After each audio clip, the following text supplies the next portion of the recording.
Ladies and gentlemen, what's going on? Let me tell you something. The flank merch just dropped, okay? The flank merch just dropped. It's limited. It's going fast, and it's opening weekend here at the CDL. So make sure you get your flank merch. Go to shop.phaseclan.com. Link in the description below. Val's doing a fantastic job running my YouTube channel over there. Make sure to show him some love as well. Hope you guys enjoy the show and cop your merch. Have a good day. Have a fantastic day. Take care. Brush your hair. That's what I'm talking about.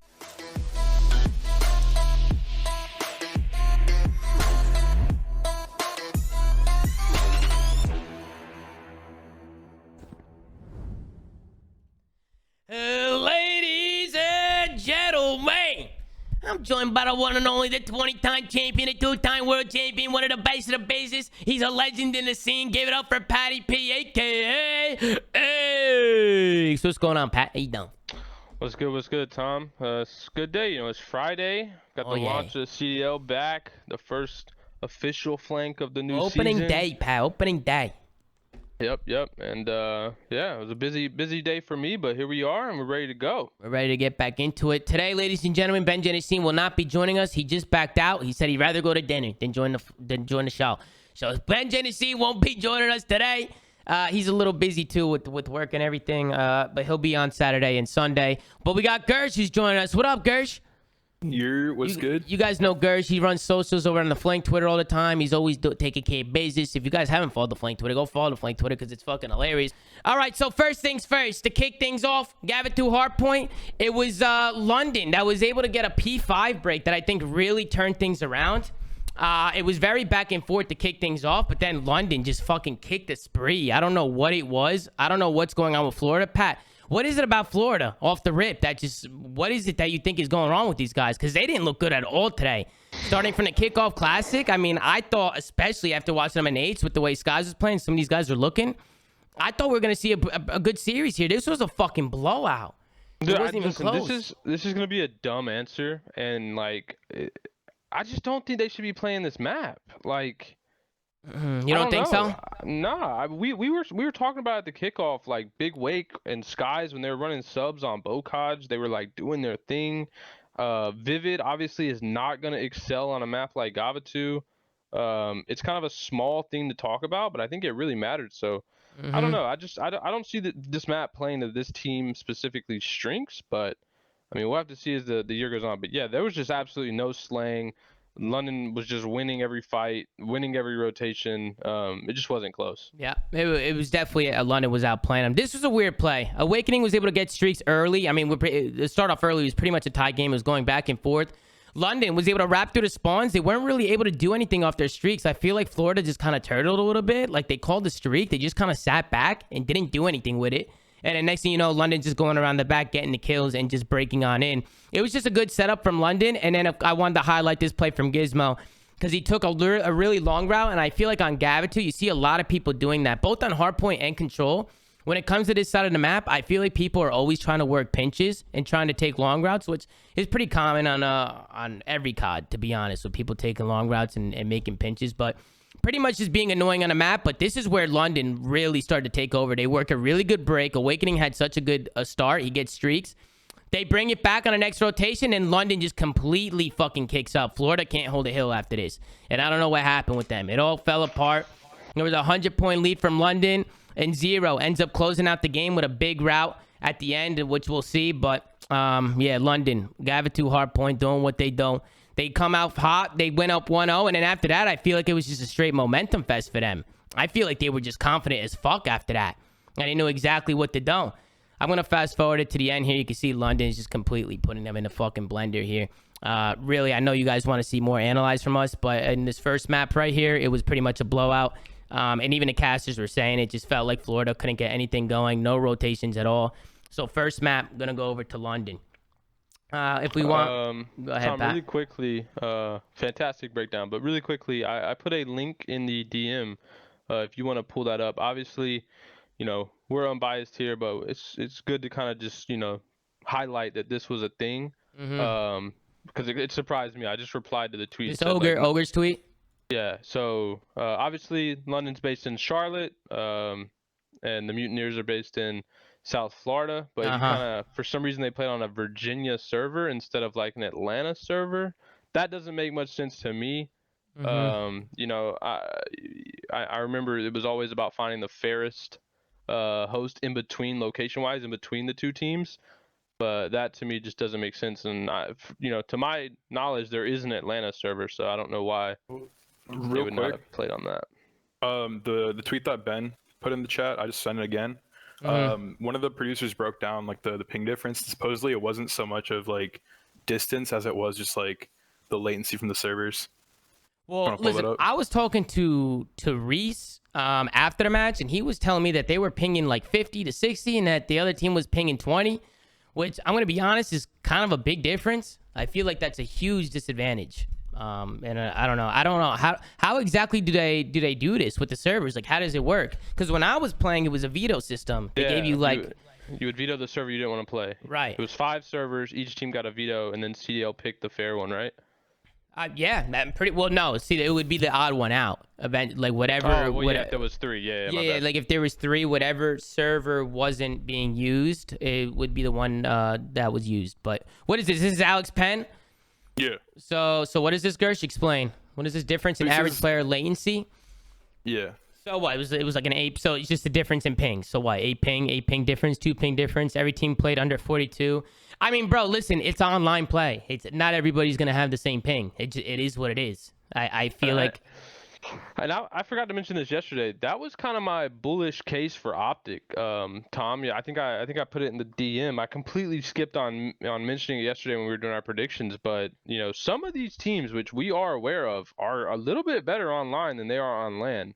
It's just how it is. Whether that's a huge difference or a small difference, it's true. But no, it's. I mean, why do you think that is? It's just. Do you think it's a mental thing? Do you think it's just like what is it? Multiple. It could be comfortability. It could just be, you know, obviously ping's a factor. It's a lot of reasons because, you know, Tom, we've always had this debate. Just because you're better online doesn't mean you suck on LAN. Like people seem to think if you're better online, you suck on LAN. That's not what it means. Like there's just some players who just play better online. The way they play works better.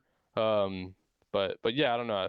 Might not have been a factor as much as we're talking about in this series, but it is something just to note down for future reference. No, 100%. I definitely agree. I mean, I was talking about Octane the other day. I just feel like that guy levels up when he's on LAN. There's something about him online. I don't know if it's just like he's in his own head or what. I think it's the pace. The pace, right? Because usually the gameplay slows down on LAN. If the game's a little bit slower, Octane is going to... Right, because he's in his own element, and you put him in his. It just fits his play style. Yeah. The reason why I stopped it here at the end of the game is because listen, Florida can bring this back here. Okay, they're down by nearly 100 points, but listen, a couple hills and that's 120 points. They're right back in it. But Trey 0, people were calling for this guy to be dropped, and I said, listen, this guy makes plays. Look at the long route out of Mr. Trey, going all the way around. Sneaking through the backside. This is a good heads-up play out of him. You don't see a lot of players do this. And on Gavitu, this is going to be something you're going to see a lot. And it's been something that I noticed. The one person that does such a good job at being a nuisance in that back hill area is Pred from Seattle. I want to note that down when we get there. But you can see Trey taking a long route. The rest of his hill, or the rest of his team just hitting to the front. Florida, you think they made a mistake here, Pat? Maybe not picking up the back? I just feel like they're so fucking tunnel visioned. You know what I'm saying? Like, look, they're just running forward. Anytime you let the opposing team's main AR make a play like that around the back, yeah, you made a mistake. And that's kind of what I was talking about before with, this Florida team to me is hyper aggressive. Like just the way I look at them, they're just a hyper aggressive team. And I don't feel like that really plays into this map that much. I could be wrong. I'm not screaming it day in and day out, but I don't know. I agree with you. I think they're playing way too aggressive. And not getting kills to supplement that. So yeah, no, it's definitely a veteran play coming out of Trey, and then that pretty much just called game after that. So London, they were able to take the first map. It was an absolute bloodbath. Let's take a look at the scoreboard, man. Reese, not looking too good face map. 12 and 24, not what you want to see from Reese. We know he could do better than that. Just a tough one from him. Gizmo really showing out for London, 24 and 14. Afro, 20 and 14. Anything that catches your eye here, Pat, or just the same old bullshit? Same old bullshit. Same old bullshit. But Afro and Gizmo were having their way, so I think that's something to note. I mean, because we were talking about the rookies, yeah. If they're just going dub pause on hard points, I mean, that's obviously something you got to talk about. Okay, now we got to talk about this map. Okay, we go on to a Desert Siege S&D. And this map was driving me fucking nuts watching this. I hate, Pat, and I don't know how you feel about this, But do you like when teams play retakes on bomb sites? Or is it situational for you? Does it depend on the site and it depend on the situation? Say, like, giving up the plant intentionally? Yeah, just like on defense, just being like, you know what? Just let them have that. Let's stack here, stack there, and if worst comes to worst, we'll retake it. You know? Yeah, I don't like the stacking a site idea. I do like the blind countering idea, but I don't like the just pure 50-50 after that. Like if you're gonna make a blind counter play like that and you're gonna assume they're gonna go to a site and then get it wrong and retake, I still think you need to play a little bit more aggressive and kind of catch them in transition of trying to get bombed down instead of going for a full-blown retake, especially in this game where there's no smokes, right? Like when we talk about past Call of Duties, you needed a smoke for a retake. Like that was the most crucial thing. I'm thinking back to World War II when you would save your smokes for retakes. If you're not able to do that, you're asking to lose. Yeah, and I feel like right here, I just feel like it's too easy. I just feel like it's too easy for London. They just waltz up to the A bomb site like it's fucking nothing and just get it down. And it happened throughout the whole game. I mean, London ended up closing this out 6-1. They were absolutely smoking them. And every offense, they just kept getting those bombs down. Once you get the bomb planted and you back on up and you hold your crossfires with the team and just get eyes on bomb, it's really difficult to retake. And I know some teams like to play retakes, but the thing is in the past, man, on certain maps, sure, you could play a retake on certain sites because it's easy depending on the site. But especially a site like this, you can't let people get set up on Desert Siege just holding crossfires. There's way too many angles, way too many corners. I mean, I'm just getting a headache looking at Awakening screen right now. You know what I'm saying? To clear a room, you got to look 7 different ways. Yeah, it just doesn't. It's just not gonna work. And we also see a lot of snipers on Desert Siege. Pat, what do you think about that? Because I know they've removed the attachments, right, from the snipers. Did they? I didn't know if that was decided on. I know they were talking about it. Is that what they went with? I'm pretty sure they're fucking around with attachments right now. They're taking attachments off and this and that. And I forgot who it was. Gersh, you might know, but somebody was tweeting about how they keep getting hit markers without the attachments. That they literally Insight, I think. Oh, it was Insight? One of the British guys. Somebody was complaining about hit markers, and we saw a few hit markers today. We saw Skies get a few hit markers, and I think there was somebody else who got a hit marker. So I don't know. No Fugaze though. If it's not a damage or range based attachment, nobody's gonna use it. Well, no, I'm saying it's not gonna cause the hit marker, extra hit markers. So. Oh yeah. I don't know what the attachments. Shout out to Pomage. Just aim a little bit higher. Yeah, aim a little bit higher. Shout out to Mr. Payne Pomage. But again, look at this round. Look at London again. I mean, keep in mind, Florida ended up dying here. London was playing for picks, but all game long, it just felt like Florida couldn't get anything going. And on Desert Siege, they got blown out once again. I just felt like they looked uncomfortable. And was it Florida that looked really good in S&D in the kickoff? Wasn't it Florida? Yeah, that we were talking about how they looked good. They just looked like their S&D looked so organized and so good. Where today, I don't know. It just seemed like they couldn't get anything going. I wonder, if you mentioned that Reese had kind of let you know about the ping situation, if that kind of got into their heads earlier, got them flustered a little bit. This obviously is the first, match online, the first match of a new year. And, as a player, you can get frustrated. Maybe that kind of got to them and they were playing a little flustered, kind of what it seemed like. Yeah, they could have been flustered for sure. I wasn't really too sure. Right there's a hit marker from Skies, but that was kind of through the train and stuff. That was kind of low. It was low too. It looked like he hit him in the feet a little bit. And then you can see Trey too. He was kind of that one. I don't know about that one. That one looked pretty clean. That one wall banging there. I think he's wall banging there. I think that was a wall bang. It looked like a wall bang. Another thing is until mid afternoon yesterday, silent plants weren't in the game. I saw that. Yeah, it was it broke the game, right? It crashed every time there was an issue. Yeah. And then Afro makes the absolute play right here. So I wanted to highlight this play from Afro. This is something that this kid does so great. He has such a good map awareness. He always knows where those gaps are. And listen, this is S&D too. So he's taking a huge risk. It's a 3v3. He's taking a huge risk making a play like this. He's on the B bomb site. Probably hears some noise mid-map, but look at this. He's going to throw some shoulders. He's not going to see anybody, and he's going to hit that go button. He's going to hit that go button. He's going to get in behind, and just like that, Skies caught with his pants down with that sniper in hand. He's going to get taken down, and instead of Afro just continuing to run forward, he backs on up, plays his life, and pops another two-piece, gets another kill onto Awakening to close out the round. I think that was a huge swing round. London had a lot of momentum. Once Afro made the play there, it was all over. So just wanted to highlight that play. Good play out of him. It's that word you were talking about, decisive. Decisive. Plays. That's it, bro. And that's hesitation in COD fucking kills you, in my opinion. I feel like when you hesitate and you don't know where you're going or what to do, or you're not confident in what you're doing, it always falls through. You look at the scoreboard a little bit, anything that catches your eye, Pat. A couple breadies coming in from the Florida guys. Honestly, the one thing that's catching my eye again is just Afro and Gizmo just doing Again, their thing. the fucking rookies, Pat. The young guns are taking over, Pat. I'm telling you. I think it was somebody in my chat who said that, you know, for a few years from now, I mean, obviously this happens in every sport, but I think a new era is on its way, Pat. I feel like a new era of young players are ready to go. I feel like they're on their way in. I feel like we always had that era. We had, you know, the scum, crim, attached, formal, you know, era. Now we have like the Simpa, Beezy, like the Standees, Awakenings, like all these, you know, all these young guys coming in. And now you got a whole nother era with Pred and Sib and Gizmo and Afro and all these guys. Every year they just come out of nowhere. They come out the woodworks. We got to talk about this map, Pat. This map sucks dick. This map sucks dick. I'm going to be the one to say it. This one's got to go, bro. The B point is literally impossible to get unless you go completely rogue. Is there a pro in the chat right now? Why is this being picked so much? Can we get some insight as to why we see so many of these damn Gava 2 controls? Listen, people want me to analyze, okay? You want me to analyze this map? This is what's going on. Every single offense team just works trades and works kills and tries to get boat control to get the A site. That's it. Try and get the A site, try and get boat control, and try and get the 8 point and get that extra time.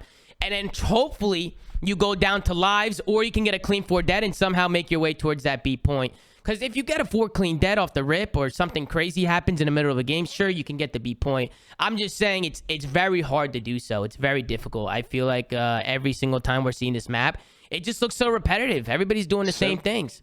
Sim said in the chat that it somehow plays better than the other map. Well, the other map is Tuscan. Yeah, which is funny. Remember when I was kind of talking about this and I had no insight on how Control was played yet, I hadn't watched it. It literally looked like the only offensive strategy was just to hit the front over and over and over and over. So, yep. You know, it might be true. I don't know. That Sledgehammer's got to figure something out because definitely it doesn't work right now. And listen, this is something that you see a lot of people doing on Gava 2. Skies is doing it right now on the defensive side. Push through that right side, kind of funnel London into that back corner. But the problem with that is his whole team went down mid-map. And once that happens, again, Nasty's going to get pushed out. I noticed a lot of people doing this. So in order to cap this 8 point, every pro team's doing this. Pred was doing this as well. They get pushed out here, Pat. They get pushed out. They stay alive. They keep 1 or 2 on point max. As long as you have that top bow control and you have somebody pushed out here, holding off angles and holding credits, it looks pretty good. And usually they cap the 8 point. But what do you think, Pat? What is the best way to cap this? I feel like pushing out that front, stacking top bow is the best way to do it. What you want to do. And it looks like there's just so many ways to finesse back right? Like you got every box in the world back there. You can go in the room in front of you if you need to. And you're gonna also, like you said, gonna have someone top boat kind of looking over you, giving you info on you know, where they're coming off spawn and going to. So, yeah, I think that's the only way you want to play it on that side. Yep. And you can see London, they were able to force an A cap here, if I remember correctly. They force an A cap, and then again, now you're in a situation where you have 1 minute and 30 to work with. Where do you go, right? So here's the thing. You go around the back. You see what London's doing right now, how they're going around the back, and they're taking long routes and this and that. The only problem I have with this is if you get kills, they spawn on a split. They spawn right behind you. But it's good to be a nuisance because this is how you set stuff up. And you can see Gizmo already setting it up, right? He's hiding and he's kind of waiting for his teammates. He can't really make a play until they get to ring, right? I feel like he needs to be patient here. And he did. He was super patient. Skies was in the hill. He ends up taking him down. That was the entry right there. If London was going to win this here, it was going to be right here. So London, they end up storming through the front. Gizmo picking up kills. But Florida, they end up holding strong. And they end up taking out this defense. Wait, go back to that. They got 3 right there, right before you said. They trolled. London trolled right here, I think. Yeah, they had to because they got 3 pretty much instantly. So what? So what happened? Gizmo made the play. It was the nades too. I mean, that's what it was. Awakening. He horked the nade, got him off a hill, and then he just won the one on the back. Which that's another thing too, bro. Your nade spot's gotta be on point in this game. Especially in that tank, like when they get in that tank, if you can hit some. I'm surprised people aren't going over some like little, you know, setup spots to exactly land in that tank, like double nading, because I feel like that when people are in that, it's so hard to get them out of that. They might be going over setup spots. I have no idea. I haven't seen any yet. I haven't seen any lineups. That's for sure. You talking about some lineups and shit? Some lineups. There you go. Yeah, that would be some nerdy shit. I would like to see some of that. But listen, here we go again. Florida back on the offense. You can see everybody fighting for that boat control. Florida was able to flood onto this 8-point, and then they ran into the same problem London did. They get the 8-point, and now it's like, okay, well, how are we going to do this? What's the best way to go about this? Because as long as London just stays disciplined here and just holds all their lanes and makes sure nobody sneaks through, I mean, you're pretty good to go. You can see Vivid, he's trying to play aggressive with that MP40, trying to be a nuisance, but it just wasn't enough. In the end, London was able to hold strong, go up 2-1. And then wasn't it London? Did they close out on an offense? I think London did close out on offense. I could be wrong. Let me see. They go 2-2. You might be right. I think London might have closed it out on the offense, and I kind of want to go back and see how they won it. Yeah. So it was right here. Dude, every time you like fast forward and pause for a second as you're fast forwarding, I just see the whole kill feed is like 75% white. Well, that's the thing too. 75% white. Yeah, I was trying to fucking analyze a boat cage before because I wrote a bunch of notes today because I wanted to make sure we didn't miss anything. And literally, my boat cage notes are unreadable. Like it's impossible. You can't keep up. Killed more. Literally, it's just so back and forth, so trade heavy. But let's tune in. Let's see how London was able to break into this. So once again, somebody's able to sneak through to the back, and I think it was Zero again. Once again, doing what he does, right? You can see London. More listen-ins on teams' offensive control rounds. I think we need more of that. I don't want to see defensive control round listen-ins. I want to see offensive only, and more of them. Cause I think that would help make these controls like more tangible to watch. Yeah, you can understand, like, go through their thought process a little bit and kind of know what they're thinking, right? When you hear the listen-ins. But look at this, London. They storm through the right side of the map. They storm through mid, and they get kills. And then once they get the kills, they just hit out the back of these spawns. And honestly, it was Trey who, again, making a heads-up play. He wins a huge one-on-one in the back. And then once he wins this one-on-one, you see the spawns coming in from Florida. Right, see how they spawn right behind him? I just think London does a good job knowing that they're spawning there, right? Trey turns around. He knows that they're coming behind him. So he ends up making a good play. Just him staying alive back here. Look at number 2.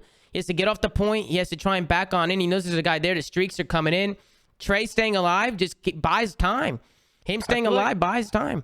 That, and if you back it up, there was a kill that Nasty just got like 30 seconds, or not 30 seconds ago, like 10 seconds ago, where there was one more player for Florida left, and he was in ring, and Nasty was coming off spawn, and he cleared him out of ring. It was while Trey was alive still in the back. It's right there. Yeah. Right there. You're talking about, yeah, when Nasty killed Vivid. Yeah. No, that was a good play. Vivid was the last one left ring. I mean, that if he would have won that one instead of ring, I think he would have bought his team enough time to kill Trey out the back and then get kind of some control back. Yeah. But he didn't. They lost all control, and then they were all spawning out, and it was GG from there. Well, listen, good job from London. Listen, they came out today, chat, and completely blew these guys out of the water. It was a quick 3-0. I think the series lasted about 30 minutes. It was less, bro. It was less. It was less than 30 minutes. Just put it this way. Pat was still working when the day ended. He was like, holy shit, it went by quick. London, I think it all started with this first series. Looking back at the scoreboard, again, people struggling. Sky struggled with this map again. He was having a rough series today.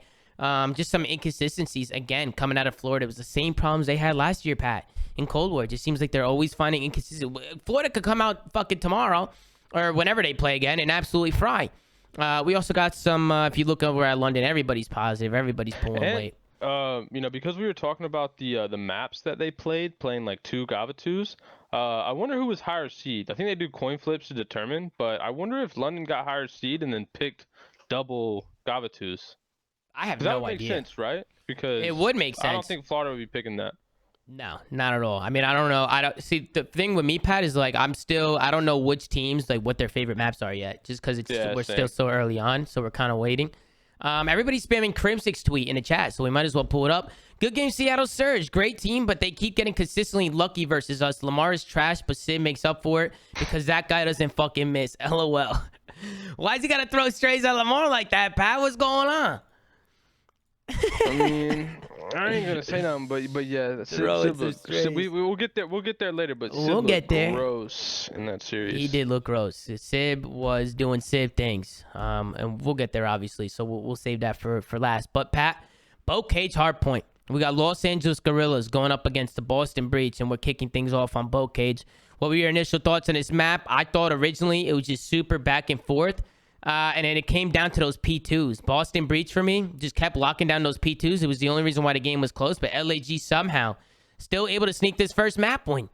Yeah, so I got to watch this series, and I was in my head. I was like, This has got to be a must win. Like not like a do or die moment, but this to me this was like a LAG must win to get like their confidence up, to kind of brush off the fact that they got shit on at the kickoff and Pierce tweeted no one cares. Because they're not playing they're not playing like a top 6 team in the breach in my opinion. They're playing a good solid team, but to me this was a must win for them. So I don't know. Breach looked better than I thought, but I mean, it's Bocage. I don't know how much we can put weight into that on the map. One, it's just a trade fest, but it's a trade fest. The hill for me, like the biggest hill for me, is that P2 hill. I feel like that's like a really good power hill. I feel like a lot of people on that P1 hill don't even play for that P1 time.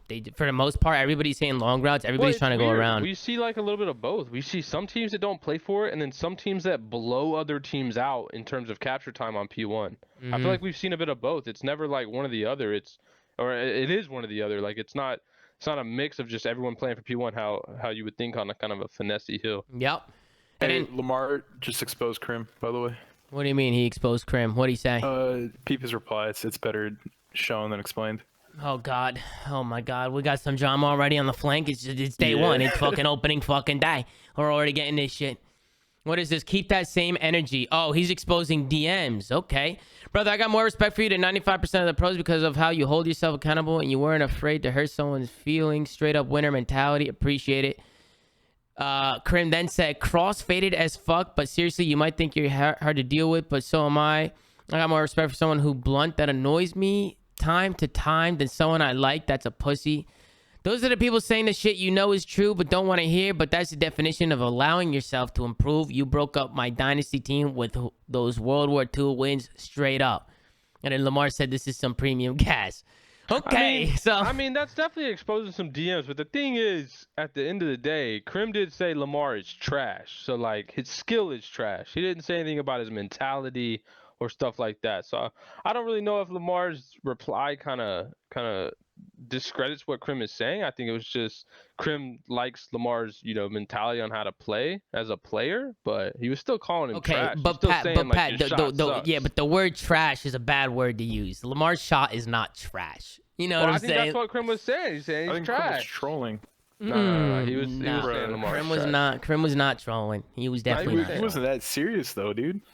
I don't know. I mean, Krim's always fucking trolling, so it's hard to tell, right? But I mean, listen, it's stupid shit. Let's move on from this stupid shit. But if Krim was trolling and Lamar thought Krim was trolling, you think Lamar's gonna expose DMs? Like, you know what I mean? I'm surprised Lamar even tweeted that or he gave him the time. But that's a W from Lamar in my book. He said, you know what? You're gonna drag my name just because you don't want to see somebody calling you trash on the timeline. You don't want to see that. Oh, I've had that happen plenty of times, but you know what happens at the end time, you know what I'm saying? You're a moron. Look at this, Pat. This is what I was talking about. So the P1 hill, right? 18 seconds have gone by, Pat, and not one person has touched that hill. You want to know why? They're all playing for P2. They're all playing for P2, Pat. They're opening it up. Look at Gunless now, trying to make the play. They know he's back here. So they're all playing for him. Now you see them soaking some time now. After, 15, 20 seconds, they finally get it. But Boston Breach was able to come out on top once again. They locked down this P2 side of the map every time. And by the way, TJ Haley's been shooting fucking laser beams, bro. He's looking like his old self out there. He was looking really good today. I'm actually happy to see that because I think this was this team is kind of like TJ's chance to really put himself back on the map. Because, I think TJ's nasty. I think he's been nasty. But he was looking a little lackluster the last couple of years, so I'm glad to see it, and I hope he continues to step up to the plate and fry all year long. Hell yeah, bro. I want to rewind this because speaking of the P2s, the last P2 was fucking insane. Watch this. Look how many people are playing for these back spawns, and look how crazy it gets. So it starts off here with Slasher at the top of the map. You see Slasher? He gets a spawn in the top right of the map. He says, you know what? I'm going to try and flip this shit. I'm going to try and go around, do what I can do. Slasher gets a big one-on-one onto TJ there. He pushes through to the back. He ends up getting chased down now by Capsule. Capsule's like, okay, you're not having it. All of Boston still spawning here. Slasher wins another one. Then you have Gunless pushing through the left. Gets a kill. All these kills, Pat, personally, I think LAG should be flipping here. But then if I remember correctly, Nero gets a kill, and then all of Boston spawns on top of him. So it's like, these squad spawns are just fucking insane, Pat. It's just insane. I wish there was a way just to disable it just for competitive. Like, leave it in the casual shit and just disable it just for competitive. That would make me so happy because I feel like so many maps just improved drastically. Because Slasher does a fantastic job. He hits the right, he picks up a couple kills, buys time for his teammates, who's gunless, number 2. You see him going to the left side of the map. Boston's flipped now. LAG took over that spawn. LAG should hold on to those spawns right now. But then Nero, he ends up going big, and that's what kind of like made everything a little weird. It was just so weird to me that, one, number 4, I feel like should be cutting left when he comes off spawn. I feel like Slasher should cut just in case. But Nero goes completely big, and then Boston just spawns there. So the squad spawns were a little weird, especially with TJ, like, spawned out across the map. I thought Boston was just going to keep spawning out, but you can see how things get really mixy on boat cage, guys, and it's really difficult to analyze sometimes because it's really hectic, and it comes down to just one-on-one fights and who's winning those battles in the back. Slasher started off with a couple kills. He dies. Nero gets another couple kills, and just like that, Boston were able to hold on to those spawns. But, Pat, what happened towards the end of this game? What do you think happened to Boston? I feel like right here, LAG did a good job making it mixy. It was Kyler who made the initial play.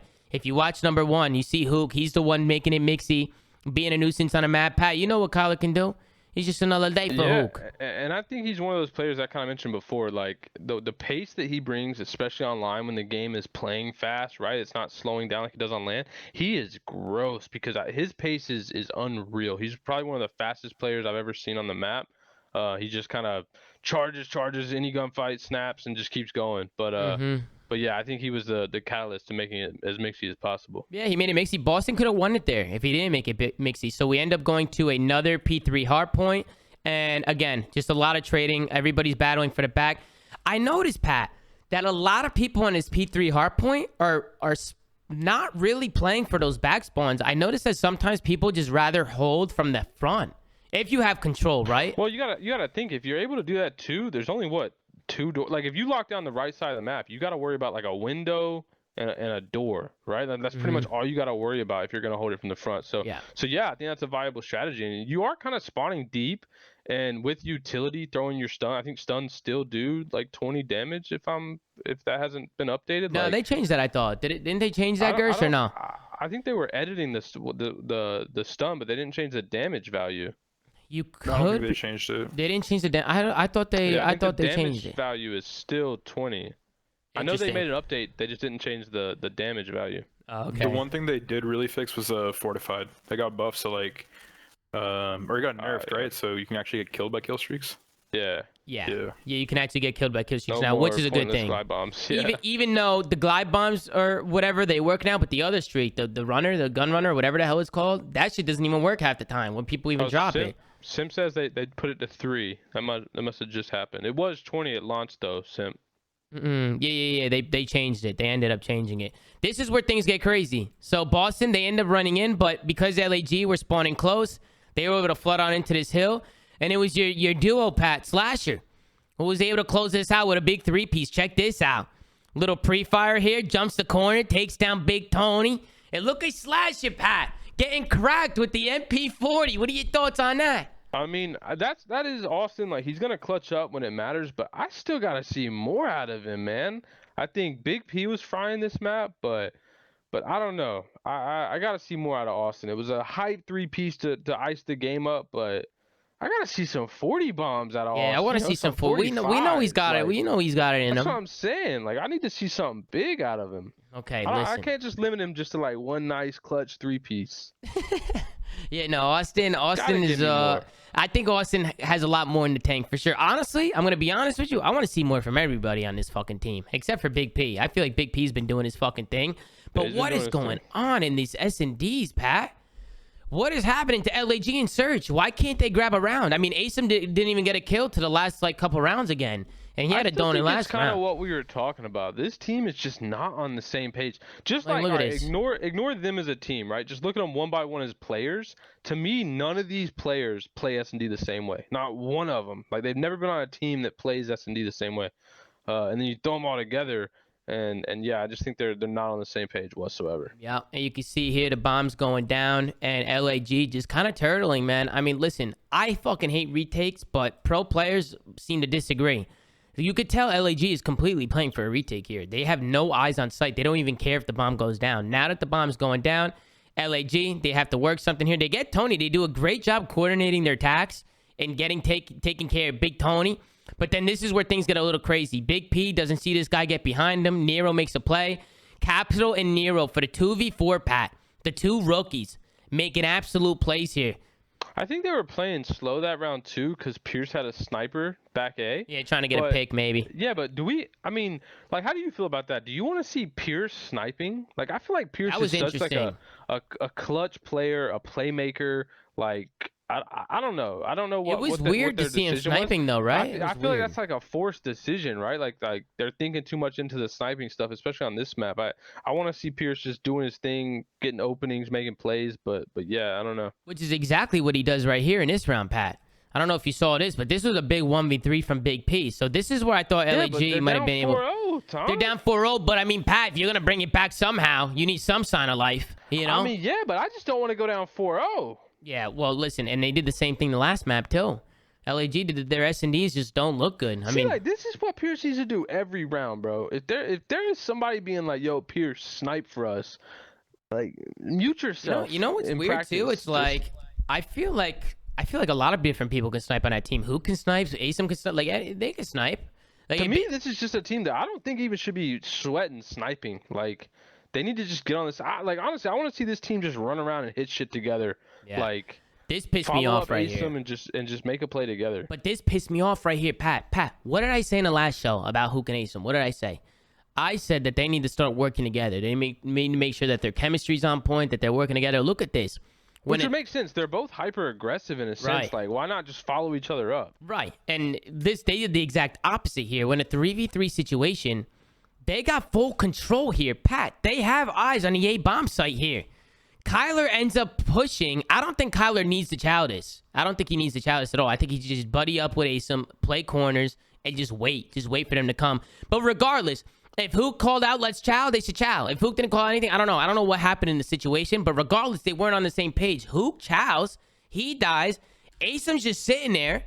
Just like that, it's a 3v2. Hook gets singled out. They had full map control. They had the site.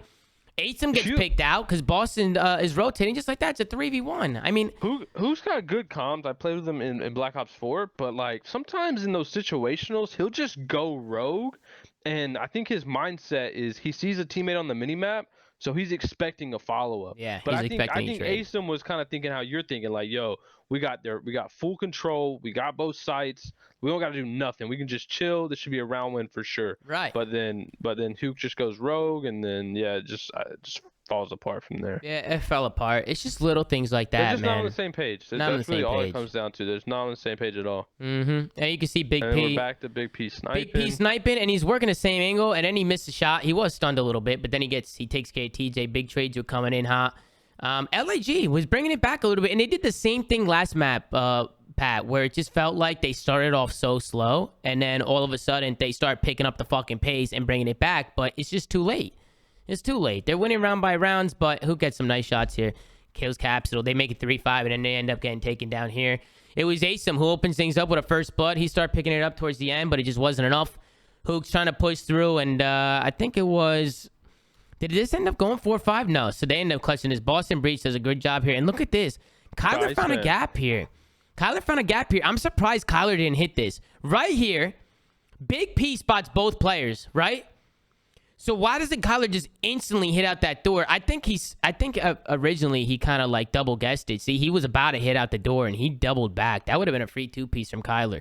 Which, listen, if this is going 4-5, this could have been anybody's game. I could have seen LG making a play here. I don't know here. what Pierce was thinking, like, from his minimap. He sees Kyler basically behind him. I think that's why he chow. Like, if you go back to Pierce, he sees him, and then he reach-outs. Watch, he sees him, ducks back, and then reach-outs. Yeah. I bet he was thinking that Kyler was right behind him. Yeah, but yeah, he might have thought that Kyler was going to chow right there, maybe. I don't really know. That's the only way I think he would have reached out like that, because he probably saw Kyler flanking on his map, but then Kyler decides to go top church, so. Yeah, and you can see everybody on LA Gorilla is negative. Everybody on Boston Breach, well, not everybody. TJ Haley and Capsule pretty much just fucking pulling weight here. TJ doing what he does. He's back to basics, looking like his old self. The Iceman, 12-5, had 1,300 damage. Same with Capsule. So good plays coming out of them. Next map, we end up going into a... What was the next map? I don't remember. Was it a Gavitu Control? Oh, yeah. What the... Of course I remember. It's the only fucking map everybody plays. Gavitu Control. Let's rewind it. Let's go back to the beginning. Gavitu Control, ladies and gentlemen. We go right back to bases, back to where we started. First 2 rounds were won. They were both defensive rounds. I think there were some offensive rounds. This one got really mixy, Pat. This one was interesting. This one went all the way down to the wire. A couple offensive rounds were won here, Pat. They were won here. And I want to break it down, and I want to see how they were won. You can see Slasher. He's making plays in the back. He's trying to stay alive. This spawn kill is absolutely brutal, by the way, Pat. When you're on the offensive side and you're getting pinned back into your base, that's never a good sight. Especially because never fun, period. Never fun, and then once people get control of this top boat, which is this pretty much is all top boat control. Both teams are always fighting for this, and then occasionally you'll have somebody taking a long route, which you can see right now, Capsule. Look at him going all the way around. This was a good play out of him. I like that he was being patient here. He wanted to pick up more than 1 kill, so he's just trying to spot more players. He's going to take down Tone. 5 and 18. That's a great play. That is a good play, right? He's 5 and 18, and he's holding some trigger discipline. Not bad. Let's be honest, though. He's 5 and 18, but I mean, you're stuck in a fucking blender here, you know? That's what I'm saying. That's a bad play. There's only so much you can fucking do, you know? But we get into the Gavitu Control. Boston almost gets the B point in the first round, I believe it was. Or LA Gorillas. So LA Gorillas are dropping a streak, which, by the way, these streaks were a little fugazi. A little bit. I mean, because these are getting killed. I mean, the only reason why I don't like the streak is because look where Austin is. Look where they are. They're not even, like, pushed up the map. Like, I feel like this streak can be completely useless. They end up getting the kills. Asim calls another one after this, too. He calls his missile in. He gets one on point. A team kill comes in for Methods as well. And look, keep in mind, Pat, they streaked and didn't even move. Look at this. What was the point? They ate some streaks. Nobody moves. Everybody's just chilling mid-map, doing what they're doing. It's kind of just a waste. Then Asim ends up calling another one on the cross. He calls in that runner. Everybody goes down. Last one up is going to be TJ Haley by this ring. Good play out of him to try and stay alive, but he eventually goes down. But Pat, look at this. Los Angeles Gorillas find themselves onto the B point. This was you in this situation. How do you set this up? What do you do here? I don't know. Because we had this discussion about people flanking and then having those situations where they spawn, like, behind them. Behind them, yep. So I'm not sure how... I still haven't decided. I don't even know if pros have decided how they want to play it, because you might as well just play for kills, right? Like, you're not going to win the round from... They won the round from kills, from lives. I mean, they did a good job. They won the round because they just kept getting on A and just kept getting kills, and Asim got streaks, and Asim went on a crazy fucking 12 streak. Asim was going hard this map. He was fucking hard carrying. He went on like a 10 streak. Asim with the auto more often than not, bro. I feel like even at the kickoff when he had the auto out, he was piecing. Well, remember in Cold War, he used to run the AR a lot. Yeah, what AR was he? Yeah, and he was good at it, and he was really good at that shit. And you see LA Gorillas, they are able to win the offense. And listen, they won the offense. I get it. I know I say how impossible it is, but they won the offense because somebody had to go on a 12 streak and lap streaks and fucking drop all the streaks down just to get into the point, you know? So, you know, I feel like, Pat, as time goes on, people are just going to continually just keep giving up that A site. Because why even try and challenge the A site if you're just going to give the offensive team more lives and streaks, you know? Is it worth it to you? Is it worth it to you to push that A site if you all go down? Me, personally, yeah. I don't think so. Yeah, I think you're right. We've seen it already. We've seen it already where people were just, you know, they're already chalking up the site. But Boston does the same fucking thing back. They end up getting onto this A site. This is exactly what I was talking about in the last map, where you see players kind of get pushed up here into this P5 area. Back like that. Yeah, I didn't notice either. That was a good spot. When I saw Zinni doing that, I didn't know about that, which is interesting. I'm going to use that in league play when it drops in 2045. Yeah, I thought he was coming out on the 1st, by the way. It's coming out on Valentine's Day, the 13th or 14th. Okay. Gotcha. Well, it's coming out on Valentine's Day. They got to release it on a holiday. Not to go off topic, but did you see Jack Felling? I don't know how many people are aware. I think she announced that she's leaving the CDL. Who's that? You don't know who that is, Tom? I know. Let me link you to Twitter. I know you'll know who that is. Yeah, link me on a speak. I probably do know who it is. I know faces. I don't always know names. Yeah, that makes sense. But anyway, She tweeted in her post that she's excited that she was obviously a big part of working on getting a true rank play, but she emphasized true rank play. So I'm kind of excited to see how that rank system is going to work, because Tom, I know over the past years we've hated that system of whatever Treyarch used, and then obviously World War II had the ELO system, and we like that a lot. So I'm excited to see what kind of rank play there actually is going to be. But yeah, shout out to her. And good luck in her future endeavors. Shout out to her. No. Listen, I don't care if we go off topic. People like that shit. I like that shit. It's always good to have a good conversation, figure out what's going on around here. But look, back into the map, right? Big P pushing out this ring area. You see a lot of teams when they're on defense try and push out this right side of the map. He's going to get taken down. You can see a lot, or left side of the map, excuse me. Just like that, 4 clean dead. Boston is able to get onto this point, and it was Nero and Capsule, which, by the way, Nero and Capsule are so aggressive on the map. They're fun to watch, man. I think they do a really good job just being annoying, just being super fucking annoying, always getting up in people's faces. You can see here that LAG, that they have no lives. Again, the lives just dwindled because they kept trying to hit that 8 point. It was nonstop trades, and Boston did a fantastic job. But look at this. LAG was able to sneak on in here at the final seconds, Pat. And I don't even know what happened right here to Boston, because this shouldn't even have happened. I'm pretty sure Boston. Where did they come from? Did they all come from the? They came from the spawn. But yeah, look, like this is where I even had this written down in my notes. A slasher long route. I love this play from Slasher when he comes off spawn. Look at what he does. There's 25 seconds left. There's only 6 lives. Okay, it's 4. Yeah, I see him. He's number 4. Look at what he does. He goes all the way around. He goes to the middle of the map. He takes a super deep route. He goes up here. He's able to find one. Once that kid ring dies, now number 2 and number 1 can make the play now, because they have nobody ring. Nobody's ring. Nobody's looking over the hill. They can hit onto the hill now because Austin took time, patience to hit that route. And that's having faith in your teammates, right? Like you're calling that play, and you're having faith that they're gonna make, and trust that they're gonna make the right play because he's taking their route, basically taking the matters in his own hands. Well, they have faith in Slasher there. I feel like they have trust in him. Trust in him to make that right play. Right. And then but then this happens. They gave up the middle of the map. LAG tunnels vision. Slasher makes the play. LAG just kind of tunnel visions. You see Asim turn around. I don't know why Asim turned around there. He's holding mid with his teammate. Maybe he thought that somebody was taking a long route, Pat. Like maybe he thought somebody was going around. Why'd they give up ring control though? Because they had it when. Well, Austin they collapsed. They collapsed on the. So Austin made the play. I think Austin got a little nervous here that if his teammates died, they win the game. Because look at the tick. So Austin came back just in case, because if his teammates die, they lose, right? So then they instantly lose it again. But then they should still win this.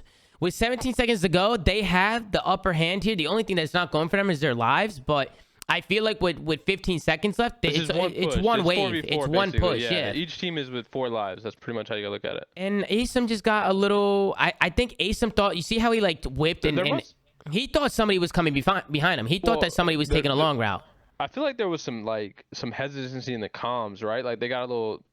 Someone said something, because you don't turn like that for no reason. Someone might have said, "We don't have our back," or whatever it may be. So yeah. So otherwise, you're not turning like that. You're holding what you had. And then after that, I mean, now it's just too many gaps. Slasher ends up giving up mid after getting a kill, which like his teammates already have this. Like I don't know if it's really worth it for Slasher to give up mid. And then it allows for Mr. Capsule, the man himself, to storm through mid, finds a 2-piece. And Boston were able to clutch up this offense, which is such a big play. Because you got to think, LAG could close this out, Pat. They could close it out. Now we go into the overtime.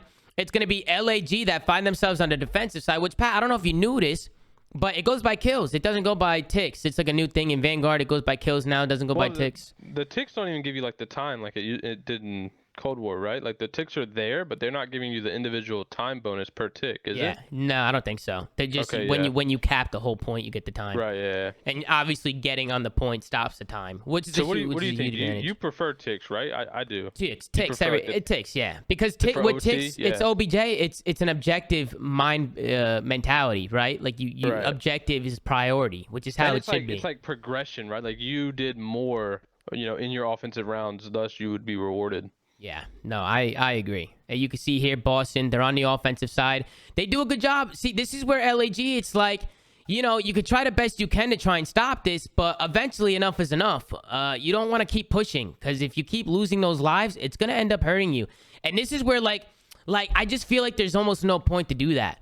Like, Kyler, if you're gonna slide in, you might as well slide in with your gun and have somebody get a trade. Like, at least try and put a bullet into him, you know?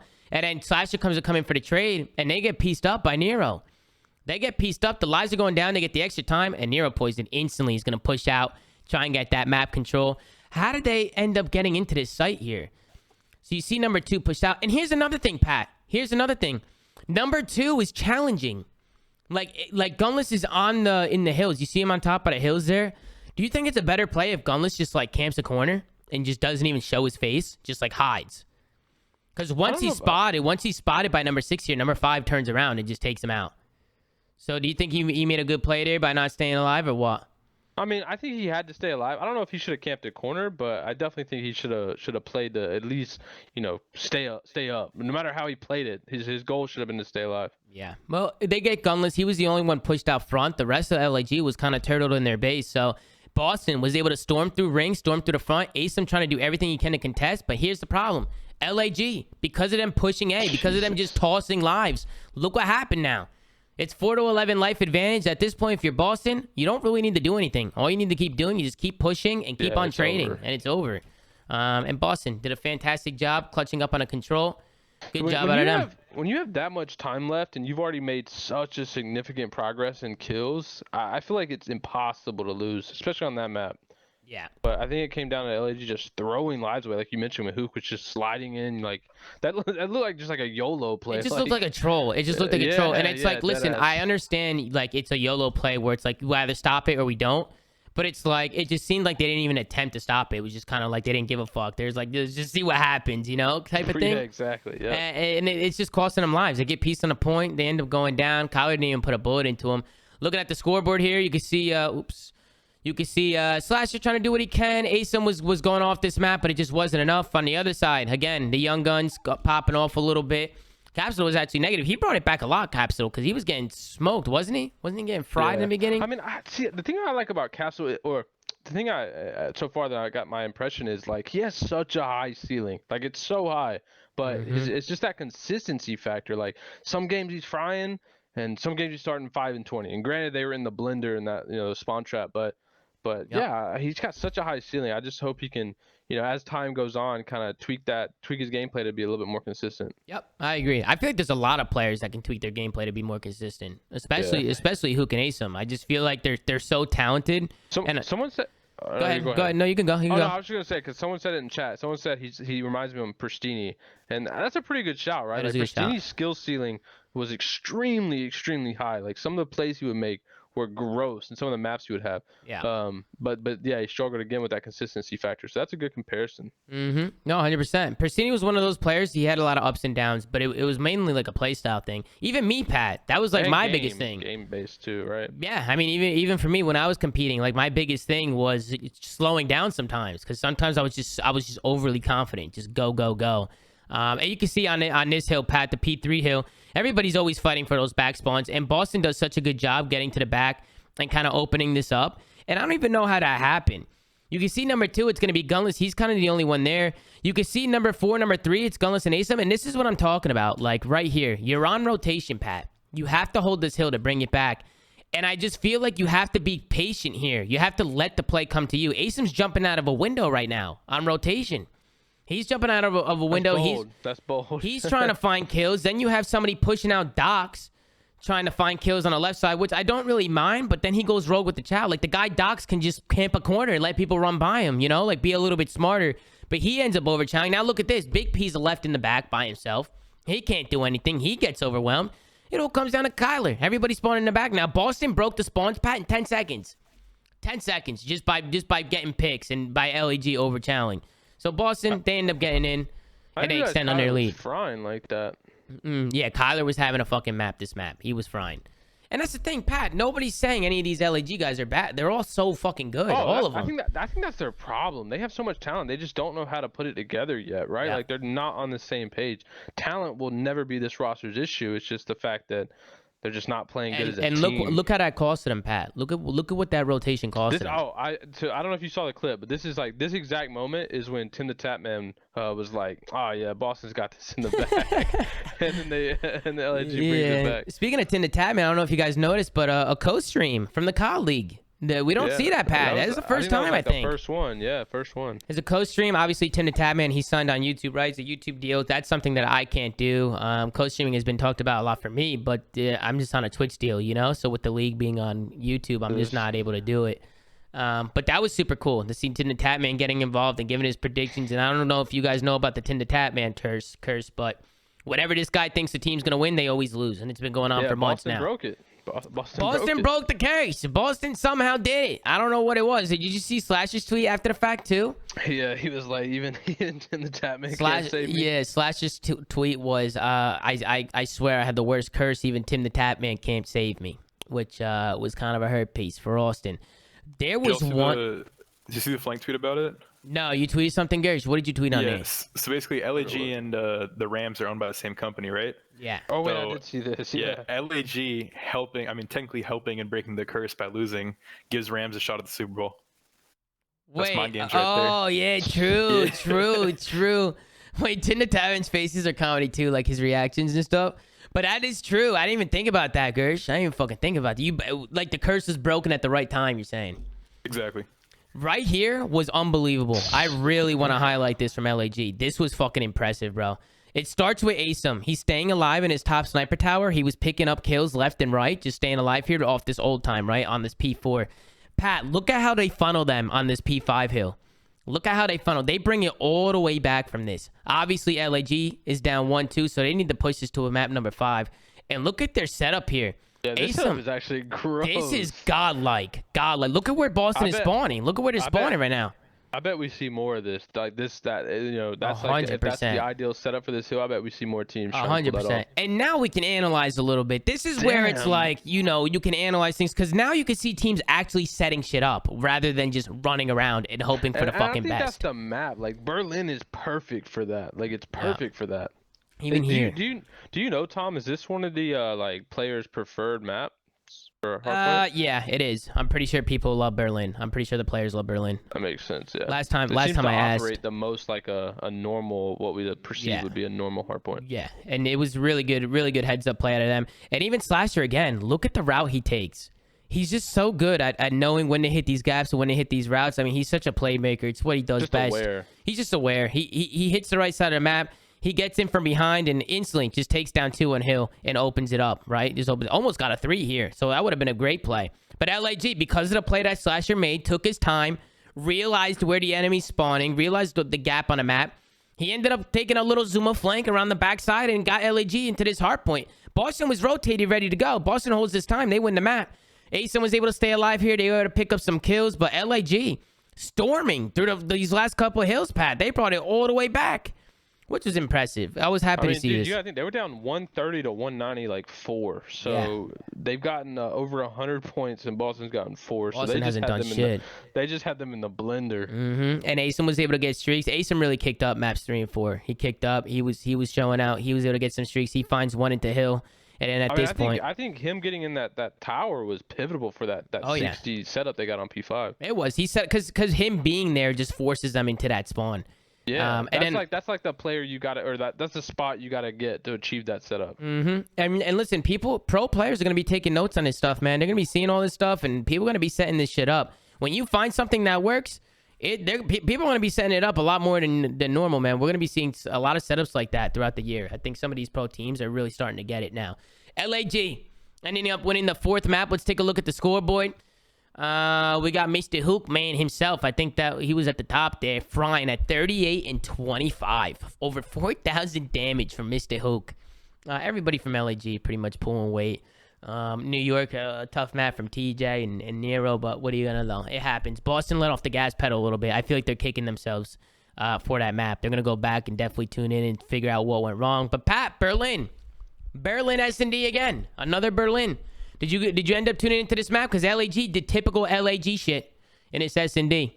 Unfortunately, I watched that Berlin hardpoint, and then I had to do something, so I didn't get to watch this game 5. It was another blowout. I mean, it was LAG off the rip. They get the bomb down. We can look at this retake. I actually really like this. Look at number 8. Look at fucking Nero. He went all the way around from the B site, Pat. All the way. Look at the route he takes. Just skipping through, right? He goes all the way around, being a nuisance. He's able to get in behind them, make things hectic. His teammates collapse, and Boston with a clean break. I like how they set that up. But he took the ultimate deep route. He took the route that was like, yo, I'm not gonna die. Yeah, no, it was a really good play out of him. Really good play. And you could tell it was set up too because his teammates waited for him. They didn't do anything stupid. Communicated that for sure. Again, Pat, hey, can we go back to this fucking bullshit, man? I hate the retakes. I hate it. Look at this, Pat. They're just like, yeah, go ahead, plant the bomb. Bro, go ahead. Why does everywhere that you go, Pierce has a sniper? And Pierce is sniping too, which I didn't like at all. I didn't like that. Is that the LAG strat? Like, yo, let's play for picks and we'll retake every site. Like, I have no idea. All I know, bro, you got Huke and Asim and Gunless, and that's your strat, right? Dude, I don't know what was going on. And like Pat, like once the bomb goes down, what do you do if you're LAG? You can push through mid. So you're basically retaking 3v4. Exactly. And the thing is everybody's falling and there's nothing you could do. The only thing you could do is literally hit through mid and hope that you just completely shit on them. Like that's what you're hoping for. Even after you shit on them, you got to deal with all the fucking spots in the back where they can see the bomb. Mm-hmm. Agreed. I agree with you. The whole retake strategy. This doesn't work. It's not gonna work in these games, bro. Like people have eyes on sight. There's so many different corners, so many different places to play. Like these maps aren't as basic as they used to be, where you can play that, where you can play retakes. There's 60 windows. Yeah, bro, we're not playing fucking CS:GO. We're not. Stop giving up the fucking sites. Like it just doesn't make any sense to me. And this is a problem too. I had this with past teammates when I used to play. They always wanted to play retakes, and I was like, dude, every time we play retakes, we lose it. Like it's so hard to actually do that. And again, look, same thing, Pat. They get the B bomb down. B bomb is completely free.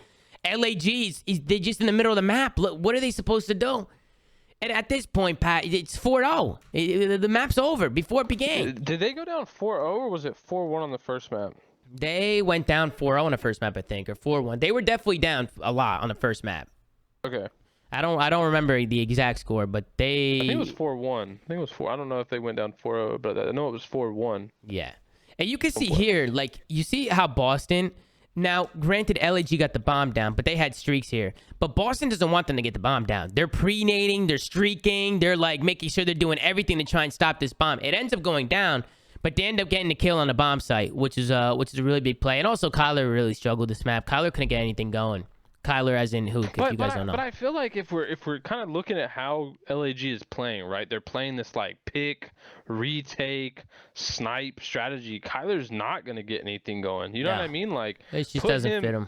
Put him in, exactly. Put him in a way that he can succeed, or even let him snipe. Let him snipe. I was just gonna say that. Why not just let one of your most talented players snipe? If LAG is so set on having that sniper strat, then let it be Kyler, because him just sitting and waiting is not. Because if they're playing that strat and he's not the sniper, basically what they're looking at is, all right, well, Kyler's either going to get first blooded or get the first blood and get traded. Like, or he's just going to have to sit and do nothing. Even right here, this is tough. This is tough for him. Yeah, this is tough for him right here. He was trying to find an angle. I mean, dude, with so many poles and all these windows and shit, like, you have to get the clear shot. Tony, I don't know. Tony just hit the snap on him right there. It's a good play. But listen, Boston's up 5-1. LAG was able to win a couple rounds after that, chat. But, you know, Boston, they were able to close it out. It actually went all the way down to a 4-5. And Pat, look at this, Pat. Look at this. You got to be fucking kidding me over here, guys. You got to be fucking kidding. What is this? How does he get across? If they have two people watching the cross, Gunless missed him. Gunless missed him. Look at this. So Gunless sees Cap cross to the tank, and then Cap through the smoke, through the grenade smoke, gets by Gunless's fucking aim. And I don't think Gunless sees him. Thinks he's on the tank. I think Pierce thinks he's on the tank, and then he gets the bomb down, and it's like, okay, GG. You know what I'm saying? But no, yeah, this is GG. This is GG. This is over. I mean, after that, it was a wrap. I hate that shit. I just don't understand why they would do that, but whatever. I'm just thinking about it. They went down. If you go back and go to all 5 maps, they went down so much and then had to bring it back. Game 1, they went down, had to bring it back. Okay. Game 2, 4-1, they didn't bring it back. Yeah. Game 4, went down by like 90, had to bring it back. Yeah. Game 5, went down, had to bring it back, but didn't. Like, can this team get off to a hot start ever? What are they doing, Pat? What are they doing? What are they fucking doing over there? They gotta figure it out. But I don't know what's listen, going on in that camp. we get into the next one, right? We get into the next one. We got the Seattle Surge going up against the New York Subliners. We obviously saw some drama already. And we're getting another Crimsix tweet, apparently, Gersh. We get an update. We get another Crimsix tweet over here. What do you say? And then we also, ladies and gentlemen, got a guest who's joining us. Mr. Trey Zero. Is that you? Afternoon. Mr. Trey Zero from the London Royal Ravens, ladies and gentlemen. That's what I'm talking about. Trey, good win today. Good win today, fella. That's what I'm talking about. Just another day in the office for you. How you feeling? Good, you know. Listen, we already talked about your series, but I guess we could just ask you some questions, Trey. You know, how you feeling? What the vibes are like? You guys confident? Everybody was doubting you, Trey. Everybody's fucking doubting you, bro. Pat put you guys in the D tier, Trey. He put you guys all the way in the bottom tier. He put you all the way down here. Listen, Trey. Everyone I put low seems to fry. So you're welcome. You're welcome. Nah, you see, I for one don't care about anyone's opinion, power rankings, or anything like that, because it's motivation. It doesn't actually prove where you are. It's just an opinion, and you know everyone's opinion on our team is going to be less because they don't know who the players that we got. Yeah. No, at the end of the day, it's motivation, bro. People are just gonna they're gonna doubt you, and it's gonna make you guys a better team. I never get people that get butthurt over someone else's opinion, like, and you know, Pat, you know, I respect you, but you know, your opinion doesn't matter to me and my team.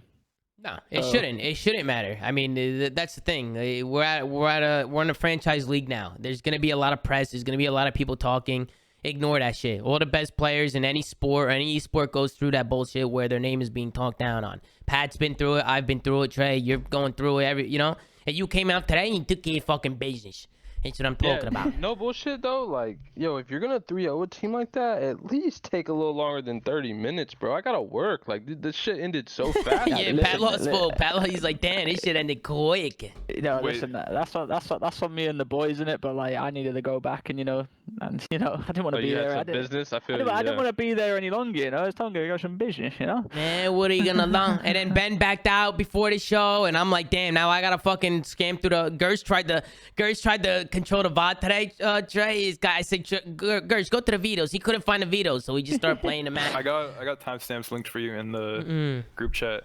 Oh, you got timestamps? Oh, hell yeah. That's what we need to start doing. We need to start doing timestamps and stuff. Yeah, timestamps would be helpful, yeah. Yeah. And if there's anything else you guys want from us, just drop them in the YouTube comments. Please be nice, man. We're trying the best we can. I know there's been a lot of negativity in the past couple shows, but listen, man, Kickoff Classic was the beginning of the season. I didn't want to analyze much. We're analyzing a lot today. I know you guys want to see more of that stuff. We're still trying to learn the game as we're watching it. I think for what we were doing, too, like, I thought we did pretty good. Like, I think people were still expecting, like, the champs flank shows, you know, like, where you're going, like, full in depth. It's understandable. People want the best show, so. I thought we did pretty good. I didn't think it was that bad. I mean, I've asked some people, they enjoy the shows. Listen, some shows are going to be better than others. We do a lot of fucking shows. There's going to be so many shows throughout the year.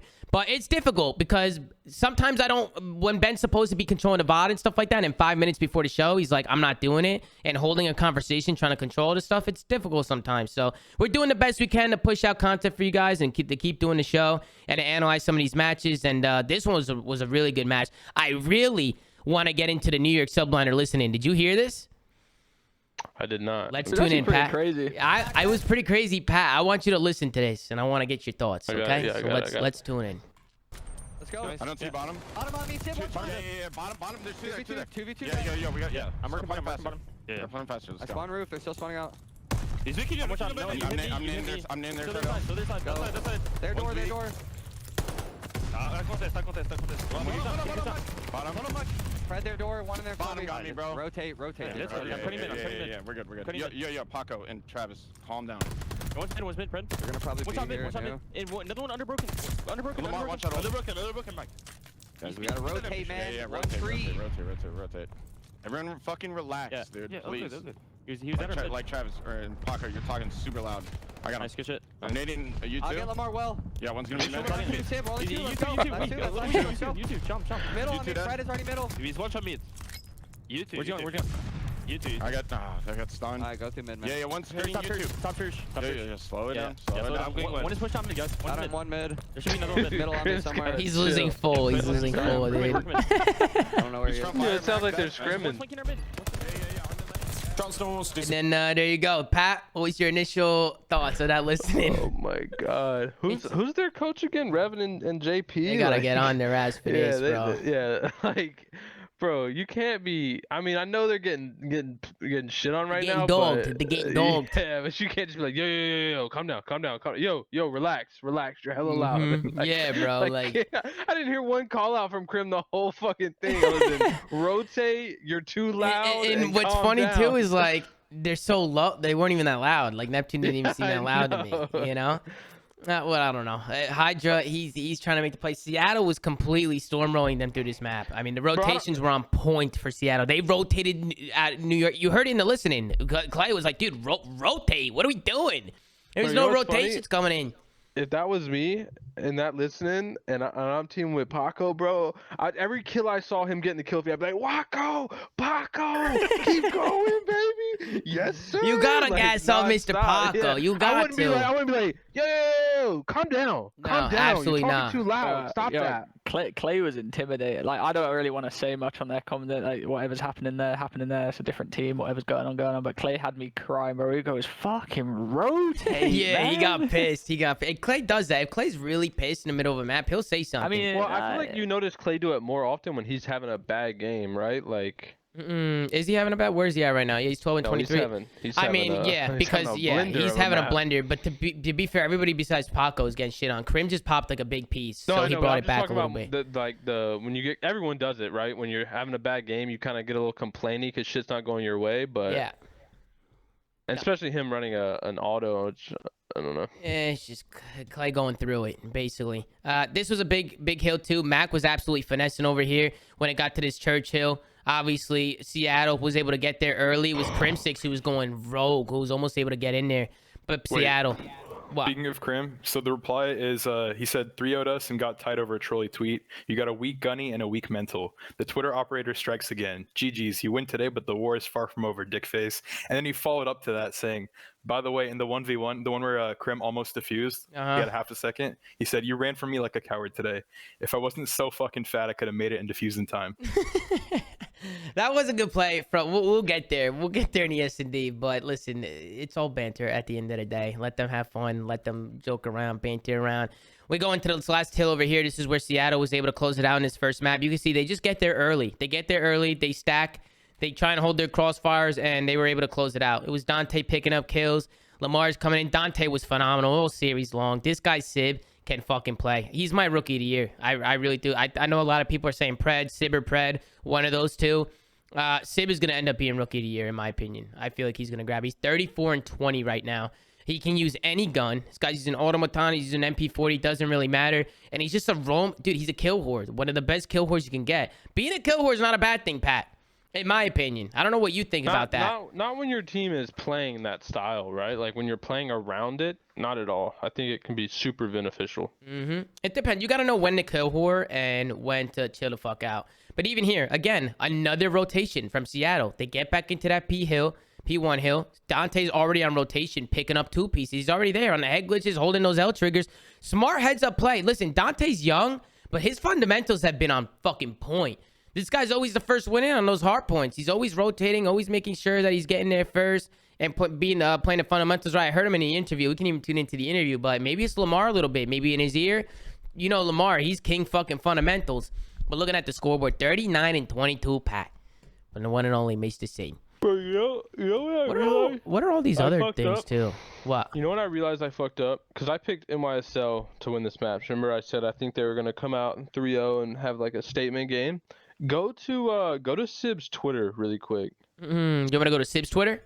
Yeah, did you see the picture he tweeted out? Let me take a look here. It was his 20th birthday or whatever. This one right here. Happy 20th to me.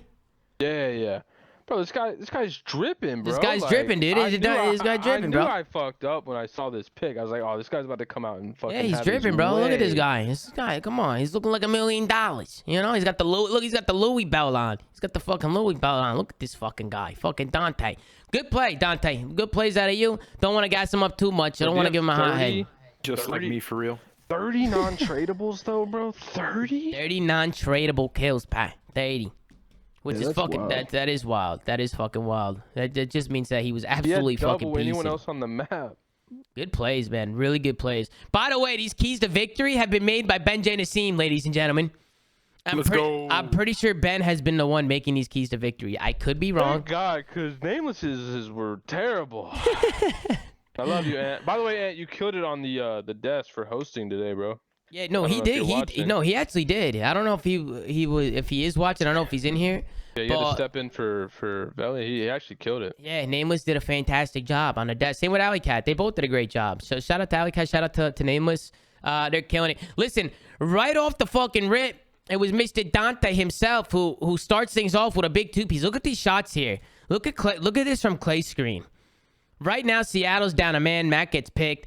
Sim's going to turn the corner, just absolutely beam Clay like it's nothing. Wait, hit him with the fadeaway, Then too. he re-challenges Porter, hits him with a snap beam, just absolutely takes him out. Takes care of business. It all comes down to Neptune in a 1v2. He ends up falling. There he goes. Next round, we go into an offense. Pat, can I ask you something? Nobody goes B, ever. It's all A bomb side on boat cage. Nobody ever goes B. It's because we saw a couple times where people were kind of going B from mid, remember? But that was when smokes were in too. But I don't think you can just hit that I don't know what the call it is, but like that ravine side and bully it. I feel like you're just asking to die. Yeah, But- yeah. I don't know what the hell's going on. Anybody got Sib settings, yo? Like, I mean, rank play is coming out. Anybody know what sensitivity? Yeah, you gonna be rocking? grinding with me? You gonna be grinding with me? I mean, maybe if I get Sib settings, I don't know. Yo, Probably. get Sib settings, Pat, and get the live stream up, man. Twitch.tv/eggs. I probably You know what should I'm get the saying? live stream up. People would love to see Patty P back in Vegas. I want to look at this retake one more time. This was a really good retake out of New York. I really like this play from Pred. You see this play from Pred? It ended up not working for him in the end, but they get the A bomb down. It's a 2v3 situation. Look at the play he makes. He realizes that New York is giving up the middle of the map, the flank. He ends up getting around. He finds one. Mac almost has this here. I think Mac needs to stay alive here and challenge this one kid that he has one shot on the bomb. Just make it a 1v1 situation. You have him tagged, slide on him, get the kill. If you get traded, you get Yeah, traded. he probably wins that every time. 100%. He tried to do too much. He ends up going down. Pred's left in a 1v2. And Neptune makes a good heads-up play getting off the bomb and taking care of business. Ends up taking him out. So good plays out of him. I just would have liked to see Mac just slide on in and maybe just get that last kill, make it a 1v1. 1v1 with 12 seconds. Decisiveness for No you. decisiveness, Pat. No decisiveness. But speaking of Mac, Pat, he's been going the fuck off. Mac's really fucking good at this game. Reminds me of MW Mac a little bit. They got a good team. They do. I think they're you know what it is? They're really well-rounded, and I think they have a vision of how they want to play together, and I think that's why they're seeing so much success right now. Is they have a well-rounded group of talent. Roles make sense, but I think they're on the same page. So. You can see here it's defense win after defense win. I forget which round. It was nonstop defenses being traded. I think it was New York who was able to win the first offense, hitting over to that A-bomb site. A lot of coordinated nades coming in from the New York subliners, Pat. What do you think about that? Wait, that's always been their thing. Remember, what was the map? I think it was it Tusk? I think it was Tuscan during the kickoff, right? We were watching them, and we were like, damn, Krim got like 6 nade kills in a row. Oh, yeah. It was Tuscan. It was on Tuscan. Yup. Yeah. I do remember that. Coordinating their nades, so I think that just might be in the NYSL playbook for search. No, I agree. They definitely got their nades on point. Again, Seattle on the offense. Pred's left in a 1v3. He can't really do anything here. He tries to go around. He gets taken down. We go back onto the offensive side. This was the offensive round. I think that New York was able to trade it out and win. I don't know what happened here with Krim. Krim slides on out. He tries to challenge Dante. He gets absolutely melted. That automaton fucking shreds, bro. Bro, That gun shreds. Whoever's got his settings, link me. This guy's His actually classes, beaming. his settings. You see I need an offer Lamar. rank play. Lamar was trying to make a play around the back, but Clay just made such a good heads-up play. The veteran picking up that pinch, picking up the flank. He's going to find one. He ends up pushing low here and getting another one, too. So just Clay doing Clay things. He ends up getting taken down by Pred here, but Pred, not enough time. Offense, able to be rushed from New York subliners. They end up rushing that A site. That was how the first offense was won, which is pretty much what we saw most of the time. Here you see on defense, New York is getting aggressive. And they try to push through the left side of the map. The bomb goes down instantly from Seattle. I don't know if I really like that play from New York. New York ends up rotating all the way back. Mac was playing this spot all day long. Look at his spot on top of the bomb, Pat. You can see kind of through the cracks and stuff. He ends up getting taken down, but I'm pretty sure Seattle ended up closing this map out. Or actually, no. Yeah, this was the 1v1. Is this what Porter was saying? If he wasn't so fat, he would have clutched this? Is this what he's saying, Gersh? This 1v1 right here? This is what he's talking about. This is what he's talking about right here. Oh, you're trying to chase him. Yeah. So he's trying to chase him, and Lamar just does a good job, honestly, just like staying alive and just wasting some time here. And Krim just didn't have enough time. He's too big. He's too big. He's going to get to the bomb site. What are you going to do? Go back on. It's tied up at 3. This is obviously going really back and forth. I think Dante does a great job here. He ends up finding one onto Neptune, just kind of holding those crosses. He's not afraid to chow, and he's not afraid to peek, which is what I really like about him. He ends up finding one. Gets really mixy. It's Seattle who ends up closing out this defense. Once again, New York Subliners trying to flood through A. It's just, I feel like flooding through A. I want to see some of these teams just like slow it down. Maybe work B, like try and work some picks. Even snipers, Pat.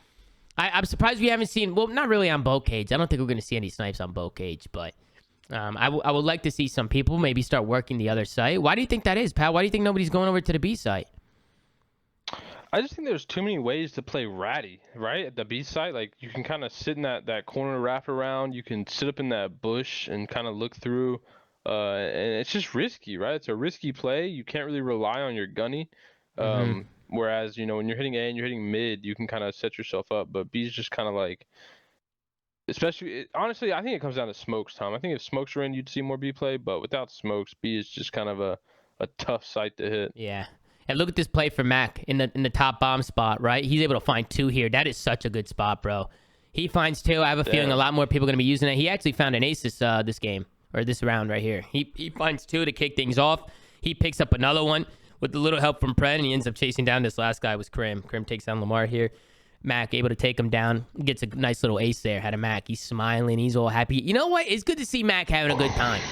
I like to see him on a team where he's having a good time. He's happy. I know last year on the New York team, those guys just did not get along sometimes, man. Like they were, that team was a mess last year, that New York team. They started off so hot, and then they just seemed like they just couldn't, they just didn't get along with each other. There's a lot of problems going down. But New York. Love Mac. Yeah, I love Mac too. Mac's my son. Of course I love Mac. This team is funny. This team kind of reminds me like a band of misfits. I don't know why I think that, like about the Seattle team. Yeah. I feel like they were made for each other. They're just all on the same page. They're just like, look at this. They probably got good camaraderie. So right here, you know Lamar was trying to go for the ninja. He was trying to go for the ninja here. He was hoping that he was planting a bomb and he can maybe sneak in and get behind him without him seeing. But he ends up sliding off, so Lamar takes him down. But I think it was like the casters and people in the chat, like, dude, they were like spamming, like, what the fuck is he doing? I was like, bro, he's the last one up. Ninja? He was trying to make a play. Yeah, he was trying to make a play. You see Krim, he ends up, Mac got a little, because he was frying so much, Mac started over-challenge shit. He started going pretty rogue. It'd be like that. Yeah, he started over-challenge stuff, but Pred was able to bounce back and find one. This went to around 11. It did. It came down to a 1v1 with Pred and I think it was Clay. But New York do a good job working some trades. It was a 2v3 situation. How did New York end up clutching this here? So right here, so we finally see a B bomb plant. This is kind of like a late round, kind of like a mid-round type plant. Hydra was able to push through middle, take down Pred. Bomb is going down. This was a really good play. I don't know if you saw this, Pat. Oh, yeah. But here, Seattle chat, they get the bomb down, right? They get the bomb down, they back on up. New York subliners realize, hey, check this out. They planted on the backside of the bomb. If I defuse on the backside of the bomb, nobody can see me. They have to rush out and try and shoot them off the bomb. That's where Paco comes in. You look over them, instant hop, and they do this perfectly. It's just that situational mid-round play. You know what I'm talking about, Pat? Your complexity team used to be phenomenal at that. Okay? The mid-round situational play, Seattle. There's nothing they can do. Neptune just hops on the bomb and gets the kill after that. Really good play. Why did they plant there if they're going to take their side? That's what I said. I don't know. They must have messed up there. They must have messed up there for sure. I think maybe he was scared of like getting shot. If they're gonna play for that side, they're definitely. You have a lot of cover on that site when you're planning, though.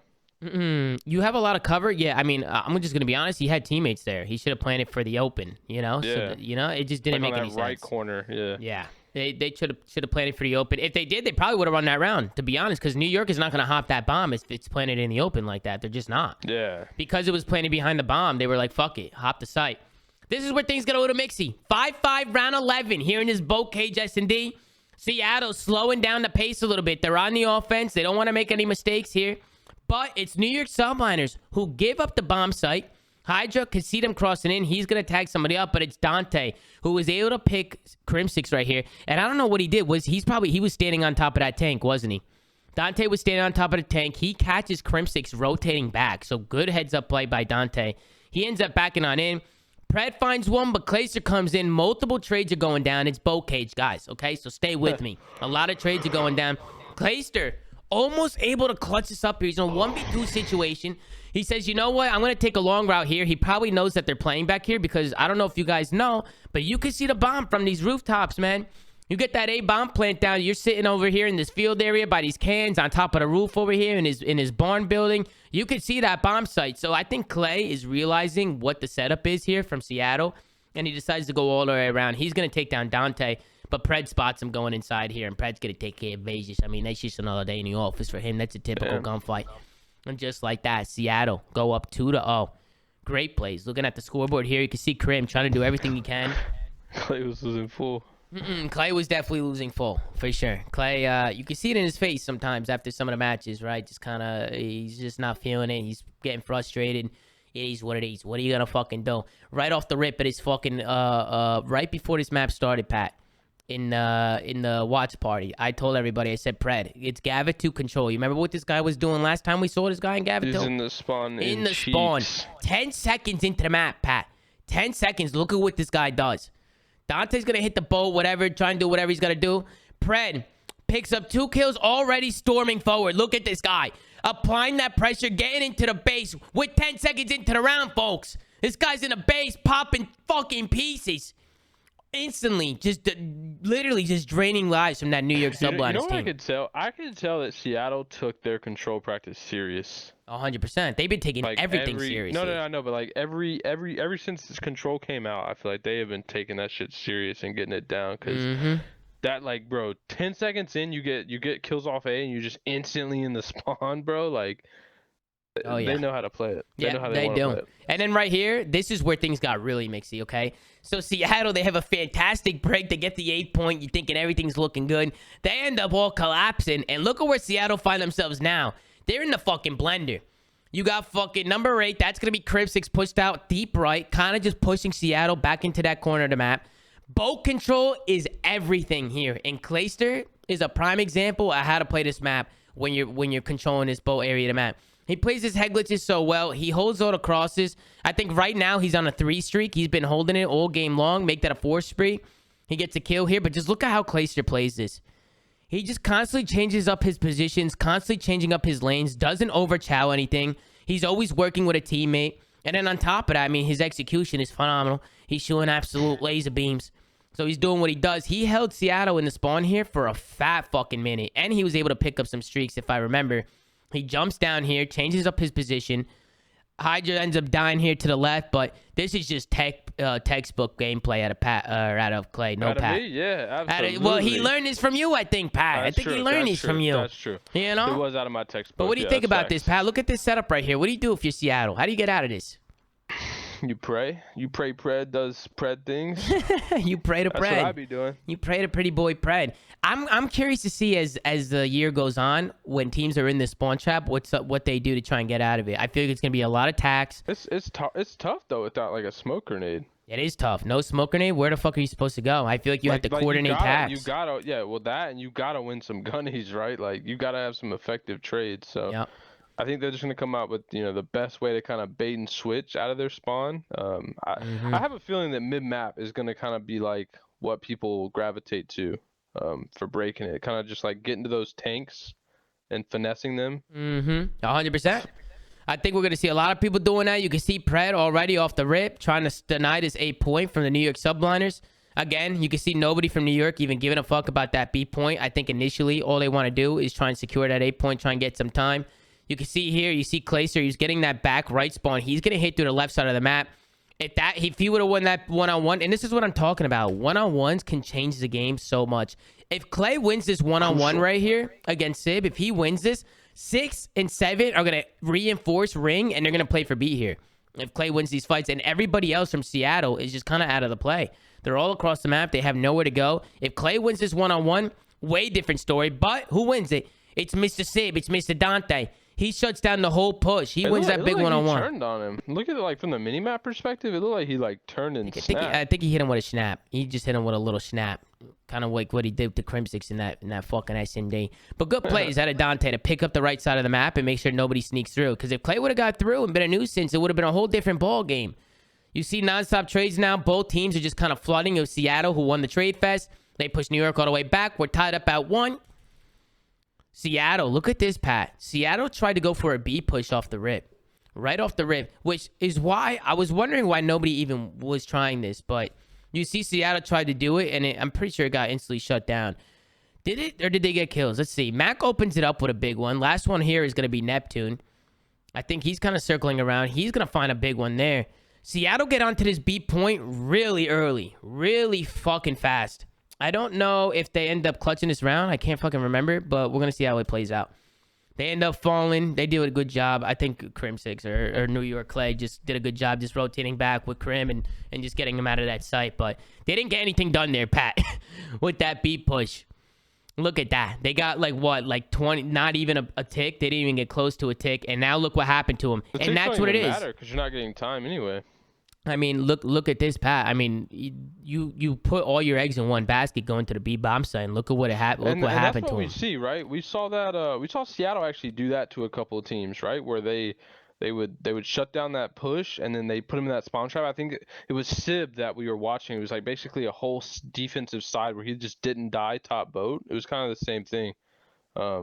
That New York's doing to them here, so 100%. yeah, I don't think it's good. I think it's a risky play, and maybe if you're feeling it, you go for it. But overall, I mean, yeah, I wouldn't be suggesting that. You can see here, Seattle, they were able to get out of spawn a little bit. I think they were able to get this 8 point, if I remember correctly. This is where New York is like, you know what? Just let them have it. Just chalk it. Don't give up any more lives. The beat point is super hard to get. Seattle already has a tick on there as well. They do a good job again. You can see Sib working this top boat control. You're going to see a lot of AR players really working this, trying to stay alive up here. Sib does a fantastic job. Even whips out the pistol and puts Clay to sleep. Have a good fucking day. Yeah, he's having a good. And then look, watch this. Neptune comes up the ladder right here with a little pistol. That is unbelievable. They might need to fix that shit, bro. You see how little his head is. You see how little his head is. I didn't know that was a feature until I saw somebody climb just a second ago. That's actually wild. Oh, okay. I remember what happened here. So look at this. Fucking with 6 seconds left to go, New York end up hitting it. They don't chalk. They do the opposite. And this is where it's like it's a risk, because think about it, Pat. With them hitting this point, if New York hits this point right here, Pat, and they all die, they lose 2 lives now. They go from 14 to 10 on life advantage. Seattle gets the extra points, and they're out of the play. They're out of the play on a B site. You know, they're coming off spawn. They chalk it. They're chalked. They lose it, yeah. So it's like, that's why it's like that chalking or hitting is gonna be crucial, bro. That's why I was like when Hook hit it when we were watching LAG, I was like, why is he running in there with his he needs to get honestly, these kills. Those are massive kills. That Neptune win, like I know Krim got most of the kills in the kill feed, but I feel like that Neptune win was everything. Because if he didn't win that, I bet Sib turns and kills them out of the boat right away. Yep, 100%. I agree with you. And then we go back. You can see now you got the Seattle Surge going on the defense. They were able to push this to an overtime. This is where things got mixy here, chat. New York was outslaying the fuck out of Seattle. And you know what that means, Pat? Going into the overtime. Whoever has the most kills, whoever's outslaying, they're going to get the defense. And what happens on a defense? You usually win. But Seattle puts that gas pedal down. They're pushing out all the lanes. They have the right side pushed out. We see a lot of players doing this. They have all of mid-map. They have top boat control. New York completely funneled. And you could tell here, New York is like really hesitant to push out. They're like, listen, we have to be careful with our lives. We can't keep giving away lives. Yeah, because their comms are like, calm down, calm down. yeah. Their comms, I'm sure they were saying the same thing right there, to be patient and to kind of slow play everything. But it just ends up hurting them. They end up getting tunneled and turtling in their base. And Seattle end up outslaying by 1 kill, Pat. 1. To get, I think I did the math in my head, and Chance was doing it as well. Quick math. I actually did the quick math when I was watching it during the watch party. I was impressed with myself, and Chance did it as well. If you guys were listening to the cast, Chance did a good job counting the kills and letting everybody know kind of what was going on. But good play. Good play out of Seattle. Get those kills, punish New York, put them in a base. And after that, I mean, it was smooth sailing for Seattle. It was smooth sailing. Right off the rip, they get kills pushing boat. They do what they do. I mean, they're just always a nuisance around the map. If I remember correctly, I'm pretty sure it came down to time, and it was Dante and Mr. Pred, the rookies, in the middle of the map, taking care of business, doing what they gotta do. Fred New York loves this map, bro. He does. It fits him perfectly because he can hit the lanes just out, finesse, and he can yeah. hit flanks, and he can just get in people's faces. But with a minute left to go, and going over to that the B site, it was pretty much chalk for New York. Unless, again, they somehow were able to draw down these lives and win off the life advantage, or just get like a 4 clean dead and maybe try and stack the point. But as of right now, a team like Seattle, man, I'm going to be honest, Lamar has these guys disciplined. I want to give full credit to Lamar Betty, Mr. Accuracy himself, because I feel like he's got these guys in shape, man. I feel like these guys are playing disciplined. They don't overchow. They always work together. And you could just see they're just a step ahead. And then on top of that, you have just the individual playmaking ability from these guys. They're just able to make plays. Pred is 33 and 27. Look at Lamar. He's even getting pushed up into their base, holding these spawn kills. We can even tune into the Dante to the save interview a little bit. But Pat, final thoughts on the series and final thoughts on Seattle. I mean, it was a 3-0, but it was close. I will say that. Aside from that first map, it was close. That S&D was close. That control was super close. So 3-0 doesn't really tell the whole story. I think New York put up a fight, but yeah, I don't know. New York was not on today, and Seattle just came out like it was another day of business. Like they hadn't lost a step since the kickoff. So They're looking gross. They definitely earned this win, but it was close. So keep that in mind moving forward into Very close. the rest of their matches. Listen, man, we're going to see nothing. Can I talk about this one real quick? Go ahead, Gersh. Go ahead, bro. I think for me, bro, it's just straight up like this team generally just thrives off communication. And I mean, that's like a basis, just rule of COD, but it just matters so much more. Yeah, it just matters so much more for this team with not only like Paco's communication, which is strictly through COD, no small talk, and Nep's communication, which like Nep is good on the map, but he needs people to feed him because that's when he makes the crack plays. Like, I don't know if you guys did watch us at the kickoff, but that's how Nep was literally fucking slithering past people on Gavutu, turning around, knowing exactly where people were, easy 1-2. Yeah. And he was making those impactful plays. Like, even on this Gavutu, like the one where we took it to a round 5. So you're basically saying that Crim and Clay can't just be sitting there like, yo, calm down. I think, my thing is, dude, like, this could be personal bias, and I'll admit that. I don't think that's Crim being, like, too critical. I think that's just part of the way they facilitate communication. It's, like, reminding the young guys to not get ahead of themselves, not get too Just jumpy. keeping them composed. It's composure, exactly. Yeah, and I think they were just frustrated. That's kind of what it sounded like. They weren't doing well. They were getting outslayed. They were losing rotations. So just kind of a But then I don't compounding know, effect. It's just people want to be experts about shit, but it is what it is. Gersh Gaming. They need me, bro. Gersh Gaming at the that's real flank, thing. ladies and gentlemen, best social media manager in the basis. Let's go on board with Dante's interview. He's a rookie. It's one of his first interviews, so let's see how he did. And then we'll get into some predictions, and we'll call it a fucking day. Let's do it. In here. What's going on, man? First of all, congrats on the W. You look insane out there from Kickoff Classic till now. You've just been lighting it up, man. And I got to ask you, what's it like playing with Accuracy and under him as an in-game leader? He's a veteran. I'm sure he's been teaching you a lot. First off, shout out to all my teammates. But specifically Lamar, I think is a really good leader.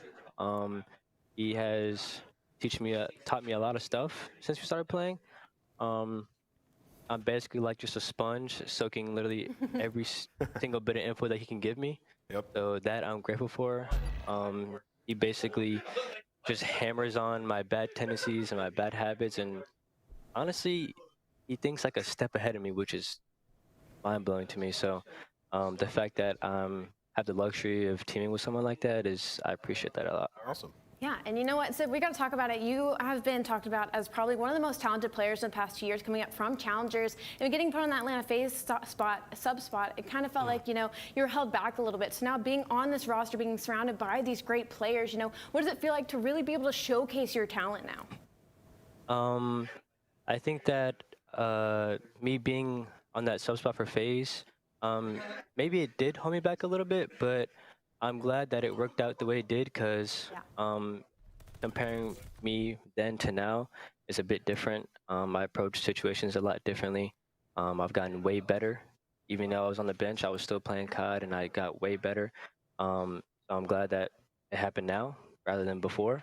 And, I'm really glad that I can showcase what I'm, able to do. I still got a lot to learn. I'm still improving. I know that people said, talked about my attitude this, attitude that, but once I got here, I just, grew up a little bit and put that aside and just put my head down, and I'm working every day. Speaking of challengers, coming up from there, obviously that's the trenches, man. So you come up now, you're in the CDL Pro League. Like, what's the biggest difference in terms of competition? How's it feel? The competition, it's a way better, obviously, since just every single team is sticking with each other since day one. Compared to challengers, I think the longest team I had was, I don't know, maybe 2 months. Sheesh. So it's just kind of a lot of pickup teams, so there was really no set squads to really get that camp underway. But I think playing the league is a lot simpler than people may look at it as. I love it a lot. It's the highest competition, and there's nothing better than playing the best people in the world. Hell yeah, man. Well, you look good, you play good. Congrats to you guys on getting that first W. Good luck going forward. We're going to say goodbye to Sib, but it certainly won't be the last time we talk. Hell yeah, man. Great interview at the Cade, man. Fantastic interview. I thought he did a fantastic job. I mean, listen, a lot of people have talked about this guy's attitude, man. A lot of people. And last year, I was one of the guys always defending him. And there was a lot of people that were always coming out like, oh, Tommy, he's your friend, this and that, because he was always coming over to the apartment. We were hanging out and stuff like that. So, yeah, obviously, I'm really good friends with Dante. But the thing is, listen, when I was Pat, you remember me when I was 18? Remember me when I was 17, 18? I was an asshole. I was a moron. I cringed looking back and hearing some of the stuff I used to say back in the day just because, everybody got the worst of me. People used to talk shit to me, and it brought out the worst of me, right? So sometimes, man, when you're young and you don't know any better, you go rogue and you say crazy fucking things. And I've had a lot of talks with Dante, and I'm sure Lamar's talking to him now and getting him on the right page. But huge shout out to Seattle Surge. I think they look fantastic. I'm really excited to keep watching these guys play as it goes on. But we got some matches tomorrow, Pat, and we're going to have to do some predictions for these. Let's storm right through these, okay? Let's kick things off. Paris Legion going up against Atlanta FaZe. I got 3-0 Atlanta FaZe. 3-0 ATL. You got 3-0 ATL? Okay. I was trolling the other day when I said that I think Paris is going to come out and upset and 3-0 them, but yeah, FaZe 3-0. Let's get some predictions in the chat, too. I'm curious on what you guys think. Gersh, what do you think? Hop in on these. I got Paris 3-0. You got Paris 3-0. Okay, Paris 3-0 coming in from Mr. Gersh. Optic Texas or London Royal Ravens?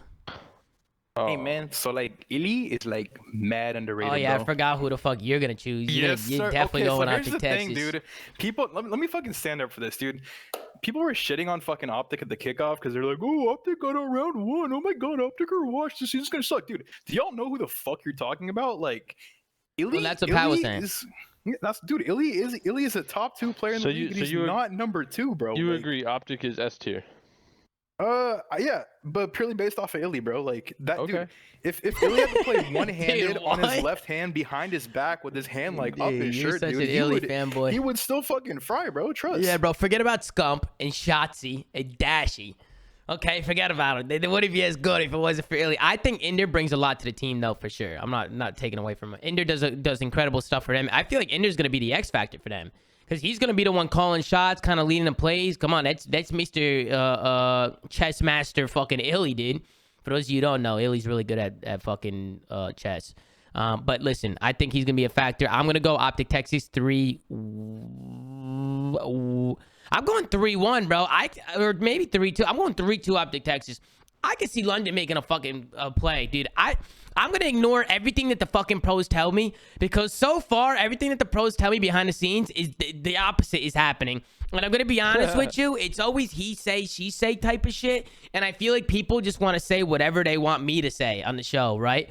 So for me, it's like I think this London team is good, man. They proved to me today that they can play and then they can take care of business. And I think Optic is still a better team. I think they're way better. I think it could be a 3-0, 3-1 in favor of Optic. But I think if London comes out tomorrow and plays good, they can make it a close series. I'm still going Optic Texas. I'm going to go 3-2. Pat, who do you got? I got Optic Texas 3-0. Oh, my guy. Toronto Ultra going up against the Seattle Surge. Look at this. Woo! We got a matchup tomorrow, ladies and gentlemen. I got Toronto 3-2. I think it's going to be a fucking battle. What do you think, Pat? What do you think? I agree. 3-2. 3-2 Toronto? Yeah, I think they still submit the fact that they were the better team and the kickoff was a just a little taste of what's to come for this year for the Ultra. I think 3-1 because not only does Sib have Louis V now, he also has some flank merch, so he's gonna come different. Trust. I like that. I think speaking about flank merch, if you guys don't know about the flank merch, make sure to go to the FaZe shop. Go to what was the name? What was the link, by the way? FaZe Clan merch dropped today. It was shop.fazeclan.com. So go check it out. Links in the chat. If you're watching on YouTube, make sure to go check it out. A lot of merchandise, man. It's going quick, so make sure you get it while you can. Last series, New York Subliners going up against the Los Angeles Gorillas. I'm going with New York 3-1. I think LAG is going to win the control. I think New York is going to take the hard point, the S&D, and another hard point. I think right now LAG is just not looking good in search. They're not. And I think New York's going to punish them. I think that's the big thing to talk about. I just don't see them being able to win a series if they can't win a search. The way they're playing in search is like it's pitiful, bro. It's pitiful. So yeah, I don't know the map count, but I think New York takes this for sure. Gage, who you got? Gage, who you got? Gage, what am I talking to a brick wall over here, Gage? My bad, I was fucking muted. That's a Len moment right there. You're good. But You're good. like, dude, no gun to my head, no personal bias. I do think that right now New York do have certain things figured out that LG are working on, but like similar to you, bro, I got ASM at LAG, I got Hook there, care about those guys, but I do think right here, you know, Gersh Gaming, they're gonna sub me in. Hell yeah, dude. Hell yeah, bro. Let's get it, Gersh. Fucking animal. Make sure to go follow the flank on Twitter, too. Gersh doing a phenomenal job over there. Dude, you guys have not done any fucking promo because the thing is, dude, we hit 44K today. Paris right now? No, but you guys haven't specifically said, dude. Paris is stuck at 47.4K, bro. Life is all about getting ahead, okay? We are. You want to pass Paris? Is that what you want to do? The gap is that. Dude, I want to fucking pass Paris. I want to get ahead of Paris, bro. Well, here's the thing. Paris doesn't post on their account, so we're gonna pass Paris. That's what I'm saying, dude. Like, why the fuck are people following them? Well, we'll get there eventually. I don't know why people are following them. I mean, they are a franchise team. Eventually, you got to think Paris is gonna, start posting, bro. Listen. They posted 2 hours ago. They posted 2 hours ago. Because they're gonna beat FaZe tomorrow. Trust. You know when Paris will post? When they start winning. When they sell their franchise to somebody else. Shit. Bro, let me say this. I had a point where I was looking for jobs. I offered Paris money to let me run their socials. Wait, you offered them money to run their socials? I told them, bro, like, I don't make shit, but like Starbucks part-time, this shit part-time, trust, bro. I got you. Not a bad shout. Listen, Gersh, you're running socials for me over at the flank, okay? You're already doing it for New York too. How many fucking socials you want to run over there, Gersh? How many times? I don't know, bro. No, he's big braining it. He's gonna go over there and lose followers so that we can pass. Exactly. I see what you're doing. You're gonna juice the flank of the Paris Twitter, bro. That would be common, and then quit the Paris job and say, "Oh, look at that." But listen, we're gonna end it there. Thank you guys, everybody tuning in. Guys, listen. I appreciate all the constructive criticism on the shows and on the YouTube and stuff. We're doing the best we can. I think as the year goes on, I'll get more comfortable directing the games. Okay, right now this is Ben's job. Where's Ben at? Yeah, where's Ben? He went to dinner. He said he went to dinner. Okay. We gotta get a real episode where Ben is like actually doing his thing. You know? Yeah. Well, here's the thing. And listen, the only reason why we're a little confused, or at least I'm confused, is because Ben told me he'll be on all the offline shows. All this. I pay Ben monthly, so he said he'll be on for all the shows that are like not on land, because obviously on land, listen, if he's working with Esports Engine and he's at the event, 100% understandable priority. He texted me today 2 minutes before the show. I'm going out to dinner. I'm not going on the show. I said, Ben, you told me you're gonna be here, but to be fair to Ben, he'll be here tomorrow and he'll be here Sunday. He said he promises that he'll be there, so we'll keep his word on it. I know you guys love Ben. We all love Ben, but we're doing the best we can. And hopefully we analyze a little bit more for you guys today. I wrote down a lot of notes. I was doing the best I can to hold a conversation and go through the notes and change the VOD and do all this stuff. So I think I'm getting better, man. I'm getting better. So just bear with me, and thank you guys so much for all the love and support, man. I know there's some constructive criticism and negativity, but the most important thing, man, is most of it is positivity, and that's what we got to focus on the most. Thank you guys for always showing love. I think you killed it today, man. I think you did, and like I said, Fridays are kind of tough for me with getting the notes down, but Saturdays and Sundays are obviously a lot easier. So we'll have even more stuff to talk about on the Saturday and Sunday matches, but I think you could have today, dude, and I'm sure everybody in the chat, y'all think so as well. So appreciate it, man. Thank you, man. Get a Zoomaa in the chat. It's tough, Pat, because there's so many matches. Like tomorrow we have 4 matches, right? So tomorrow, we're gonna watch all the matches, great games, and then when we get on the flank, we might miss some things or we might forget about some things until we get a producer that's like actually giving us timestamps and shit, which is next on the list. We're trying to keep it more organized. Well, keeping it more organized. We're doing the best we can. So I really appreciate everybody showing love and support and enjoying the shows. Thank you guys for tuning in. Make sure to like, like, comment, subscribe if you're watching on YouTube. Make sure to go to anchor.fm/theflank to check out all the audio sites that we're on. Go follow the Flank on Twitter at the Flank. Shout out Cares. And shout out to you, Patty P, because you're doing a fantastic job as well. So let's get Awakes in the chat, because this guy's been doing a fantastic, great job on top of also being a game developer now. So this guy is he's like a triple threat. He's doing fucking everything over here. So I appreciate you guys watching. I'll see you guys tomorrow after the matches. I'll be doing another watch party. I might hop into some Valorant or some GTA right now. Have some fun. Appreciate y'all for tuning in. Take care, brush your hair, and I'll see you guys tomorrow.